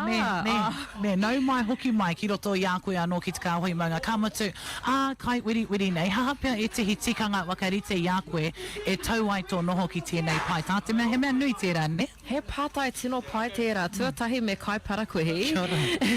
Rite ai ngā piro mo te rā katoa. Me tau hoki te Māori, me whakatau Māori i mua i te kuhunga mai me āta whakaro hoki ngā pai aru, ngā tukanga, me tō kawe i a koe anō. He mea nui hoki te kawenga, kia tika ai tō whakakanohi i te pai whiriwhiri, i te kaiwhiriwhiri matua, e rātu āhuatanga katoa, e rangona hoki e ngā kapa te aroha i roto i o kōrero whakahoki. He mahi nui tēnā o tino ka tika ko ngā kōrero a tātou nei māngai a Tamsin. Ko rangatira tēnei kaupapa i tā koutou tai mai. E te anora, ko te wari o rongo tērā e karanga atu nei ki a koe ka kore au e kukume roa. Kia haere koe ki te pāngai a koe anō. Ngā mihi nui. Kia rite anō tō Māori mo te pōnei e pai ai tō parakuhi a pōpō e rite mai ai tō hoki mai. Tēnā koe te hene. Mene ana, hei ko nara. Tēnā koe. O tino i te wānau ko Junior Silbury tērā. Titihi o ngā kaipiripiri o tā tātou nei Whakataetae. Haka mo Te Kāhui Maunga i tēnei o ngā rā. O tino, i muri rā, kei te rongo koutou, i te haruru pai o ngā tohu a Tamsin Pue. Te pukariri haere, kāre nā Māori a, te whakarono ki aona tohu. Tēnei mea te hopu reo, he tino rauemi, nā wai, nā te momo i a Tamsin, nā te momo i a Tamati, nā te momo i a Elijah. He te anora, e mihi kau atu ana ki te hunga i tai mai ki te kōrero me taku mōhio. Whiti mai ana te rā ki waho rā ko wai mari e te toko rua nei o tino te toko maha o mātou. Ki raro maru nei, ka ari i te tino rongo i te ngau o kiri e tā tātou nei. Atua tamanui te rā. He te anora, cousin. Te raunga Pōwhiri. I'm just going to calm down a little bit and bring it on back to some, flow and some tone and some goodness, They were just coming in like hotcakes. It was coming in like hotcakes. Coming in like hotcakes, fun and going like hotcakes too. I don't even like hotcakes, but hey, there they were. Maple syrup and all. Everything was going on. Tuatahi ake nei, I tai tuatahi mai o mātou kapa o ngā waihotanga te kuranui me Taranaki ki te tonga. Hey, I want to do a paku shout out. It's always good to see our kapa turn up early. I tai moata mai, I tai wawe mai. I feel like this is a shout out and a call out, but anyway, as you shout out and a call out. Ai, he tika me tai wawe mai he koutou. I nā ka timata I te kau karaka, tai mai I te iwa. Amuri I te iwa, kua tō muri mai tō haere. Me te kuhu mai, te haere atu, te pōturi haere e te hio koutou. But, ko ngā reo kōrero I tuku atu. I runga I te ātea, he ātāhua hoki. He ātāhua hoki. I ahua karore haere nei mātou te rohe though, Me taku pōhi he ka timata ki tēti pito ka taimai ki konei, but we kind of went back and forwards, but it's all good. I reka tonu te ahotanga ki ngā kōrero, Well, I ngā wā o mua, kare he paipai. Kare he paipai ngā wā o mua. Ka tūkoe mai I te wā I noho ai koe I runa I te ātāmira. Ka kāre he whainga paku. Paku, like ko koe So ko noho tātai ki te paku poro ita pia? Ai, me te tū hoki, ori te ki rātou. Do you reckon maka hoki mai tēnā te I think kanawa? so, noho ki te papa. No, well, pai Tapuwae no rongo, ai ko rongo te poro ita, ko tū rānei tēnei kā tūa. Mōku ko te āhuatanga o nā hāmoa, you know, ka noho porofita. Āhuatanga o nā hāmoa. You know, ki whea mai ngā kōrero, mai te whenua kātahi kare anō kā tū. You know, he āhua ori te tērā. Me noho, ngā whakaahua tawhito ka kite au i ngā pai tapu nā kraua hoki, noho ki te papa. Kā tū mai tērā pito, kāre he āta whainga. Kāre he tūru, he āhua flash in So he pēhea rānei rātai te wakarite i a rātai kōrero. Aki engari he wānanga anō tēnei te wānau. We're here, Te Kāhui Maunga, Ngā Whakataetae. Hei apopo tūtaki, taki anō atu ai tātou. O tino ko te ropu kapahaka o te pau o tamahina ko ta tū mai ki runga i a tātou. Tū mai kazi. Haere mai hina ngāko, haere mai Ngāti Haua, haere mai Ngāti Tūparetoa, haere mai te ati haunui a pāparangi. O tino, kei te pirangi hoki au, ki te kimi i a Joy Isaacs. We'll do that later. Anyway, mai kazi, haere mai ki te noho tēnā koe. O tino e te wānau pānui, he kapa hau tēnei ko te pau o tamahina ko ta tū mai ki runga i a tātou. E ki ana te kōrero mai te puru ki tūhua ki te matapehi, anei ko te puru ki tūhua te wakatina nā iaia anō ki Ngā Whakataetae kapahaka o Te Kāhui Maunga. Kazi, ko wai koe no hea koe o tino, ko wai tō kaparanga tira ka ta tū mai ki runga i a tātou i te taunei. Ko e rei ngā rongo tuku ingoa. Ai, ko tō mātou ropu ko te pau o tamahina. Oh, cool. Me whakakonuhi i nei ngā koe. Tēnā koe. Auntie Diana, well, he auntie ki a koe? Ai. Oh, true. Oh, ko hoi tahi atu au i ngā wai o tō tauwa awa ki tō auntie taha. Nā reira, kazi, kei te pihe ngā piropiro i te wānei. How's the vibe? How's the team feeling? First regionals, ne? Te tēno hikaka rātou. E rā we. Ngari, ai, kua tai mai ngā wiri. Kua tai mai ngā wiri. Nau mai te wiri, mai kazi. Nau mai te wiri. Haha atu, haha pia e tihi o ngā kaupapa, ka tōia mai e te ropu kapahaka o te pau o tamahina ki tā tātou a Taranaki a popo. What can our people expect to see or hear about? What are we singing about? What are we bringing to the stage tomorrow? Ko ngā mahi a ngā rangatahi. Rā we. Kia Pōwhiri ngā rangatahi, I roto I te ao Māori. Ai, kia whakakanohi anō I a taumara nui. Kia ora. Me te rohe pōtai. Rā we. Me tō tātou maunga, ruapihu. Kia ora. Tēnā koe, ka mutu pātai wakamutunga mai, kazi. Ko wai pia te hāpai o, I hāpai I te kaupapa o te pau o tamahina e eke ai koutou, a koutou kai tunu, a koutou kai tui kākahu. Who do we have to thank that tamahina, te pau o tamahina actually made it here? Who fed you? Who clothed you? Have you got kākahu tomorrow or nā? Māori aki nei? Ko te nuanga o mātou kai, kua mauria mai te ropu. Man. Kua whakakotahi ngā kai. Yeah, so everyone just contributes to kai. We have to give a big mihi to Te Kura Kaupapa Māori o Taumara Nui. Oh yeah, matakoha. Right, they've had an input in providing us with kai in the last few wānanga and also booking our bus over. And our kakahu, our pau, Janine, Tauteka, no tāmaki ia, and ka hare mai ia wikine ki te tautoko I te kaupapa. Rawe. E nāna I hoko I ngā kakahu mo ngā wahine.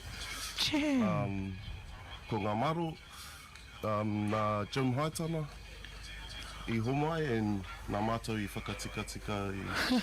What do you mean? Oh, he aua anu engari, kua pai no ane. O tēnā koe Jimmy Haitana, I think I know who you're talking about. O tēnā, kazi, how te take I ahu mai a te pau o tamahina? What was the drive to bring te pau o tamahina to the regionals? Kia whakakaanohi I tō tātou rohe. Beautiful. Yeah, so even if we don't win, we're taking the stage as winning for us. Oi, look at that stage. We haven't even had a stage. I've stood on that stage heaps of times and it's never looked like that and it's never been that big. So I hope you enjoy that. Because I'm not. Yeah, well, you better take it out, my cousin, because I'm not having a turn this year, but you are, and it's your first time. So I hope your stage check takes you well. And have you ever had a stage like this? Just a little bit of a tip, my cousin. It's going to sound like you're singing up there by yourself because it's so big and you might freak out and stop singing. Don't do that. And tell your cousins not to do that either because it freaks you out if it's your first time. And I'm just putting it out there. Every kapa haka person knows that. And I'm so proud. Tēnei te waka kano hi e aropehu. He te anora ko kai koe? Kore anō. Okay, well... Ke te haere tomato ropu. Okay, well you better go before your pahi, Mrs. You. Tēnā koutou. Kei te noho koutou ki here? Puke aru he marae, Ngāti Tama. Puke aru he marae. Tell Joy that I'm going to ring her soon because she's supposed to come give me a waiata. Joy Isaacs? Right. Yeah, she's got some tickets waiting here, but she owes me a waiata and an interview, ne? Oh, ka pai. Ka pai. Me atu kia Joy. O tino tēnā koe, kazi. Ngā mihi. Haere pai atu, and I hope they've left you some kai. Surely they have. Right. Ngā mihi. Pai tēnā koe, o tino tēnā rā tātou. E te wānau, te pau o tamahina tēnei, o tino ko te kuranui o Pairangi ko ngā waihotanga ko te taikura o te awa tupua, o tino ko te kuranui anō hoki I waka kanohi nei te ahotanga ki te taikura o te awa tupua. Honestly, kua waimarie, kua rangatira tēnei o ngā kaupapa I ngā uri, kua hiki I te mānuka nui, kua hiki I te haipapa nui. Harei te mea he mahi māma, te mahi kapa hakata, te mea, mena he tamariki au, you got to get that babysitter going on, otherwise you got to have them running around, or you're on the floor with your baby on your hips. Mena kāre o pūkinga tui kākahu pēnei a tamati, o kua mate koe te haere me o undies noiho, ki runga I te watarangi. O tino, tēnei kapa, do you hear that? They're all taking their kai. They're all taking like plates to noho. Me haru ake ai, me te ātāhua hoki mai o ngā kapa ko whakaeke mai. And we know what it's like to campaign. When's the last time you stood actually, Michael? Well, te whakataitai a Rohe, rua mano, rua te kau, Ma pause. Ma rima. Ma Ma wha. That was last year, was it just, yeah, e hoa ma. Tēnei koro heke no for my answer. The last regionals, the last regionals. The last, there was, oh yeah. Me koe hoki. Yeah, tauā. Yeah, tauā hoki, tō tātou. Ai, and he waimare nui nōku, ko whakatā au ina ana, you know, ko haere au ki ngā kono he te teksi a kuho, hei, ki te hakau te haramai kono he te kao, he wānana awa, kaki te, ke kaha koutou. Che, kono he te. O tino e te wānau ai, Ngā Whakataetae, kapa haka o Te Kāhui Maunga, the buggies are buggying, the stage is staging, the mics are micing, the wind is winding. O tino, ai, kei te pupuhi tonu te hau, engari mena ko koe kei te tai mai, ko wehe ngā kapua. I knew this was going to happen. Ka whiti mai a ta manu I te rā. Engari taku taanga mai ki konei ko te kākahu o rangi nui te rā. E manaaki nei I te tira noho mai ki raro I ngā hihi o te rā. A tātou tamariki o te haukainga. E he kēnei ngā haura noho atu ai rātou ki raro. Me te tumanako ia I mau pani rātou. O tino, mena ko koe kei te haere mai, I have a few rules and regulations. Not regulations. Ai, me u ki ngā ture. Well, ko te ture tuatahi e te wānau. Ki te tai mai koe ki konei, there is no filming, recording or photography of any performances. Please don't make our kai mahi volunteers grumpy because they'll be hollering at you. Please do your due diligence e te wānau. We've got the professionals in here doing the mahi. And ko te hoha mea, we hate having those awkward conversations, you know? I don't mind. Ka hoha tonu ate I ngā kōrero pēna when we have to do that. Tap, excuse me. Ka, don't. Kaua e mahi, hara mai, mā taki. All right, Kapu mā o kanohi noiho. Ka pai. Engari, tuatahi ake, tēnei te mihi kaua tiki koutou ko hono mai runga I te pāpā ho mata ora I te wā I tēnei. Tēnei te waka waite I a koutou, I tērā āhuatanga, anā ka noho mai maiwa ki runga I ngā iarere o te reo Irirangi mo te wā I tēnei. Engari, ko tataku pāpā, mutu kawana. Oh, we've got another rangatira. She's coming in hot. I'm going to get you to do this one. Oh, I do it with paper, scissors. Tēnā koe, shei, haere mai koe ki konei. Haere mai. Ai e ngā iwi hui tātau e piki ki rung ki tō waka ki a te manawa nui hapai ngā hoe ko te pono ko te tika ko te rangi mari e te tata ko te aroha te punga ko te toka iwe rohia e mohi te po here ngā tue he tēnā no runga mata wora we're taking it right out. Te wānau. She needs no introduction. O tino koutou kei te awa tupua, kei te mō I o wānui ki tēnei rangatira tātai. O tino ko taku ware wakaruru hau tēnei ki roto I a Ngāti Ruanui. My first ever stand at regionals was this beautiful auntie. He te anora. There might be some strangers out there. Kāre te mohio kia shei. Yes, he te wānau. You've doubled up on the shade today. Got a little bit of a story for that, but you'll have to pay us for that story. He te anora. Kei taku waene, kei taku rangatira, tēnā koe. Ki te ngā kanohi, he hiki ngā wairua, he hoki ngā mahara ki a taiwa, i a tahu pōtiki mai Taranaki mā tongatonga, who I believe are preparing to go to Dubai. They're not mucking around with these whakataetae arohis e tuana, they're off to Dubai. But anyway, mo te hunga kāri, te mōheo ki a koe, mai shei tēnā wariki hea mai ko wai koe, o tino ko wai tō kapa ka eke ki te watarangi i te neitau. Tēnā koe no. Ko ai au i kōrero i mua i a koutou, i muri i a koutou, ko tōku ingoa, ko Auntie Shei, no ko nei au, ko he uri no ngā tiroa nui rua i ne horaru o ki. Ko taku tīma i tū a pōpō ko te tīma Taranaki ki te tonga. Taranaki ki te tonga. Ko te nui ngaua rātou ko ngā taikura. Ko ngā taikura. My very first stand was when was Hastings. When was Hastings? Like the Matatini or like... Uncle Phil was here, he'd know exactly what year. Yeah, he would. I'm like the young buck. I know the 2017 Hastings. I don't know that Hastings you're talking about. Ko tērā taku tūtua Kaoko Hastings. Oh, yeah? Hastings. 72-ish. My mum was born then. Yeah, 72, ko tērā taku tuatahi.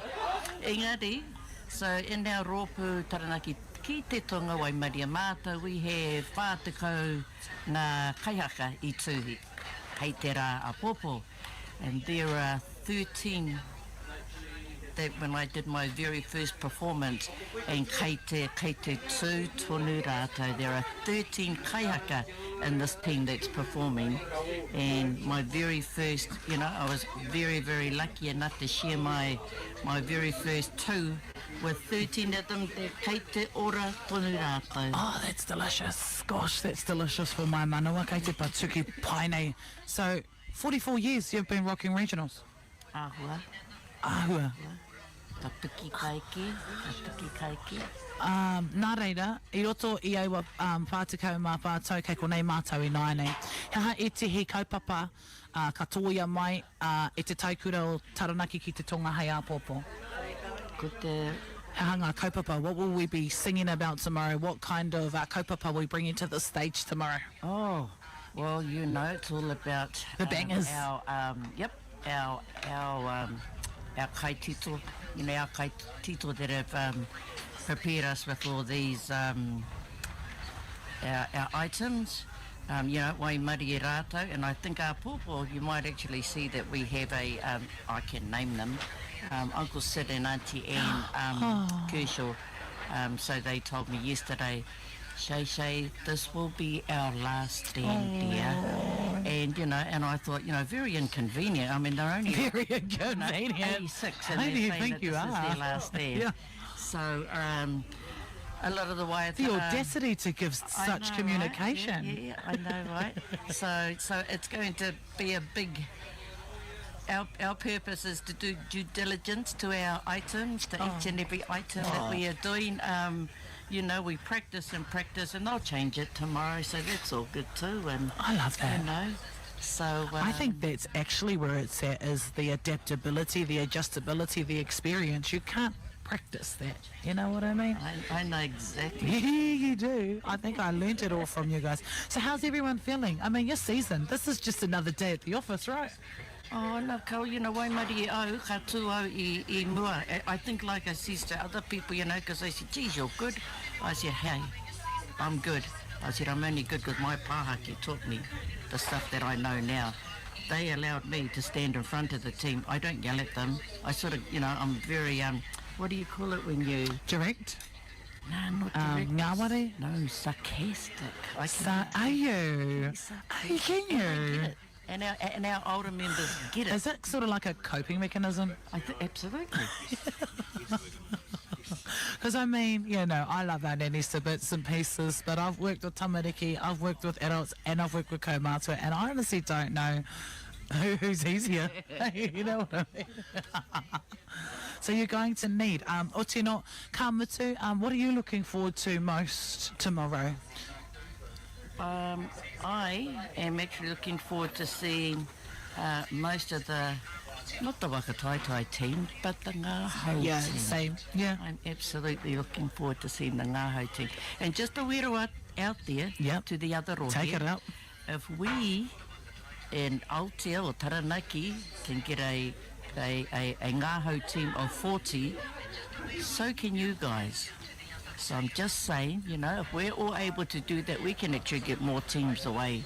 Yeah. I mean, our population's not as great as just say Mātātua, but I mean, if we're able to put all these Ngā Hau teams on, and kwa ki, not just the minimum, go to 40. So, yeah, Go to 40. That's us. Let's go. What's no koira, ko te reo, Shay Shay, haere koe ki te kai, I love you heaps. Where are you staying? Just, actually, we won't tell the world that, shall we? No, tell the world. If you're single, if you're a pauaru, at the Quest. At the Quest, love it. And as you must, e te wano, look, I can see your van over there. They're not going to leave you behind, I'm pretty sure. I went and done all the rounds this morning. I've got it in my pocket. The key is in her pocket, but also they're parked right at the tip of the Waharoa te wano.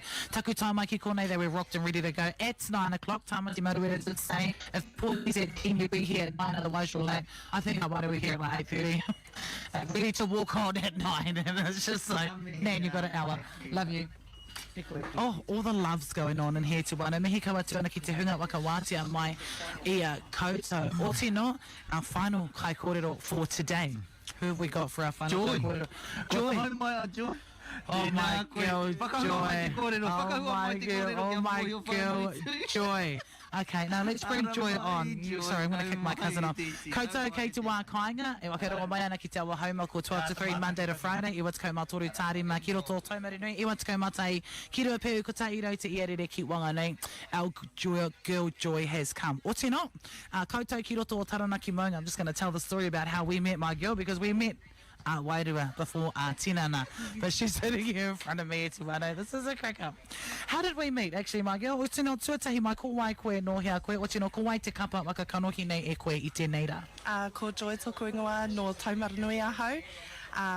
Ko taimai ahau I te tū o te pau o Tamahina. Oh, yes, girl, te pau o Tamahina. So tell everybody how we met. How did we meet? Oh, girlfriend, I got the questions wrong on that on that giveaway for the passes.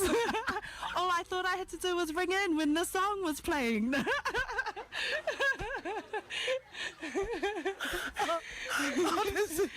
Yeah, so those of you that was it yesterday? No, it wasn't yesterday. Yeah, it was yesterday. Yeah.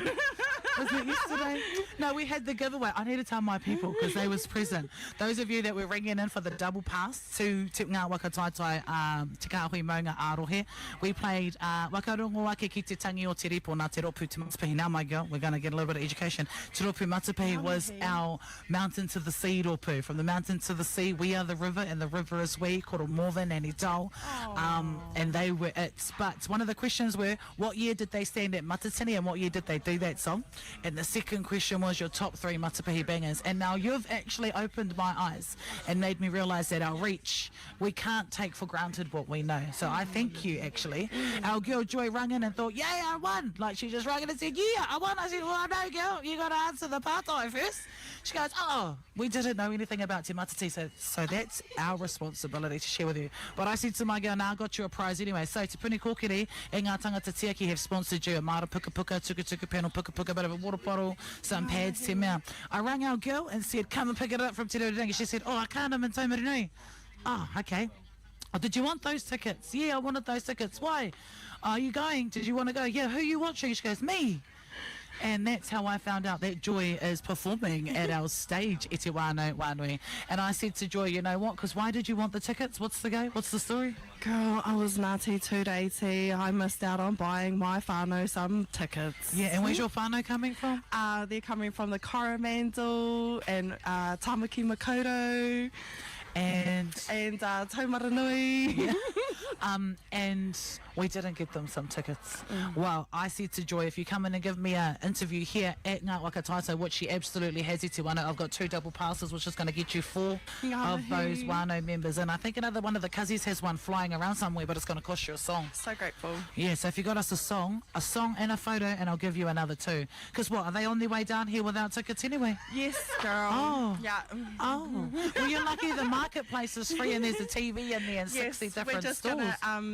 I just Hustle. manifesting them some tickets. Well, it's working, my girl, because you got 2 double passes coming out to you now. And if you've got us a Waitara, give us one of your Waitara that you're going to sing on stage tomorrow. Just a little sneak peek. I'm going to give you Kotahi He Rerenga. Yeah, you go, girl. I te au I te pō katu kara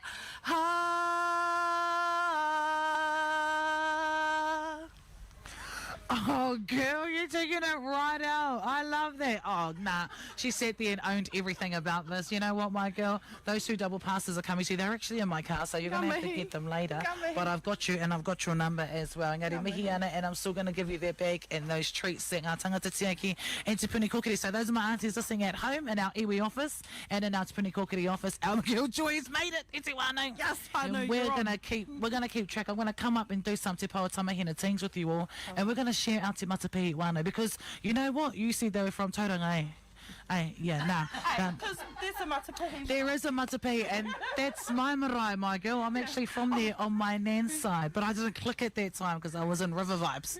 But no, you're very right. So tēnā koe sis, e mihi anei ki a koe. I got you. I'll ring you when we're free, and I'll drop them off to you in your wānau, and we'll manifest another 2 right here. Engari anō, e te wānau ko Joy tēnei. Any last words to everyone coming in? Oh, Kao Ehara. Kao Ehara, she sung your song, she's out of here. Tēnā koe, o tēnā tēnā koutou. And while I talk to you all, we're just taking a little bit of a photo here. Thank you, Tairoa Neho. O tēnā, big shout out going out to our social media team. Thank you, my girl. Go have a kai, and I will see you later. O tēnā e te iwi, we got 2 more tickets to give away on behalf of Korimako. I nā kare e koutou he tikiti, tēnā aro ki tō mātou whārangi pukamata, hei te 4:30, hei te 4:30 will do. Hei te toru te kauhaupu hipa atu i te whākaraka i te ahi. At 4:30, we will be putting up a post about how you could win the final anybody 2 think tickets. he's been interviewing everybody that's been thrown in like hot cakes? You're right, Mike, is it? I'm all right. Manifested. What have you? Manifested. We got a nice little number there too from our girl Joy. I thought koe ra te ingoa tana waiata. No, she said she had 1 sentence for us. And I got to give it to her. She took it out and gave that sentence with everything she had in her. What did they say they were saying again? Puke maire? Puke aruhe. Puke aruhe. Where's that? Ngāti Tama country out on the Ngāti coast. Tama. Oh my God, she's making me go the other way. Oh God. I'll meet you here tomorrow, my girl. You can meet you at the gate here, come on. Ngāti Tama puke aruhe tēnā koutou. They're also having a get-together, kotahi tana wānanga, in 2 weekends' time. If you're free whānau, Ngāti Tama, haere ki reira, and you're on. You're on. Okay, calm down now, calm down. Give me 3 words to wrap up that Pōwhiri before we move into what we need to know tomorrow. Hohonu. Like ruku hohonu e te heo nā kōrero. Yeah. And pai ake tērā ki a hau. You do? Yeah. Like a bit of hohonu. Nā taura here kōrero, taura here tangata i Wainganui I ngā manuhiri me te hau kāinga. Koira te take nui mōku. Yeah, ruku hohonu. Any other words now? Come early. Come early. Yeah. Come early. In and out. Some of you in and out. No, let's not go there. We'll save that for a popo. Yeah, we will save that up for a popo. And in terms of our popo e te wānau wānui, the gates open at 8 o'clock here. Ki konei ki pai Tapuwae no Rongo mena ko koe tēnā. Gates open at 8. So if you're not here at 7, you're late. Gates open at 8. That's Cousin Tamati's kōrero. Anyway, kapa tuatahi ko wai nā te kapa tuatahi ka eke ki te papatū wai. Ko Taranaki ki te tonga tō tātou kapa tuatahi ka eke ki runa I te papatū nā wai, my cousin. Ka rua whai muri a rātou. Oh, yeah. Just a note, I'm in that kapa. Get here at 8:30. No more. Are you actual though? Did you make it? Yes. Shay didn't say anything. We got practice at Spotswood College at 4 o'clock tonight at Spotswood College. I don't know. Taranaki ki te I don't know if you made the cut. Koro Sid's up there if you want to come watch Koro Sid e te wānau. I don't know if that Mati made the cut. Anyway. Ka rua ko tō tātou kapa te taikura o te awa. Yeah, well, you know what? I might get on there then. Yeah, I'm not on to the afternoon. Yeah, warm it up for me. All right, ko taua hoki. Yeah, get in there. Not to get them disqualified. They've been practicing hard, man. Just rolling on in. Oh, yeah. Who does he think he is? So they're on at 9:10 at 9:50 a.m. Mana motu hake kaumātua. Ki rai tihi. Oh, I might stand for them. Ka ki te ito tātou tohine I roto I ngā kapa katoa tutu mai pūkana mai. Whākanakana mai toa tāua hoki. Hei te toru te kauhaupu hipa aptu te kaukaraka I te ata. Te pakeke o ngā pakeke o rātana. Oh, and again. Go again. Manifest. Manifesta solo, tēnā koe.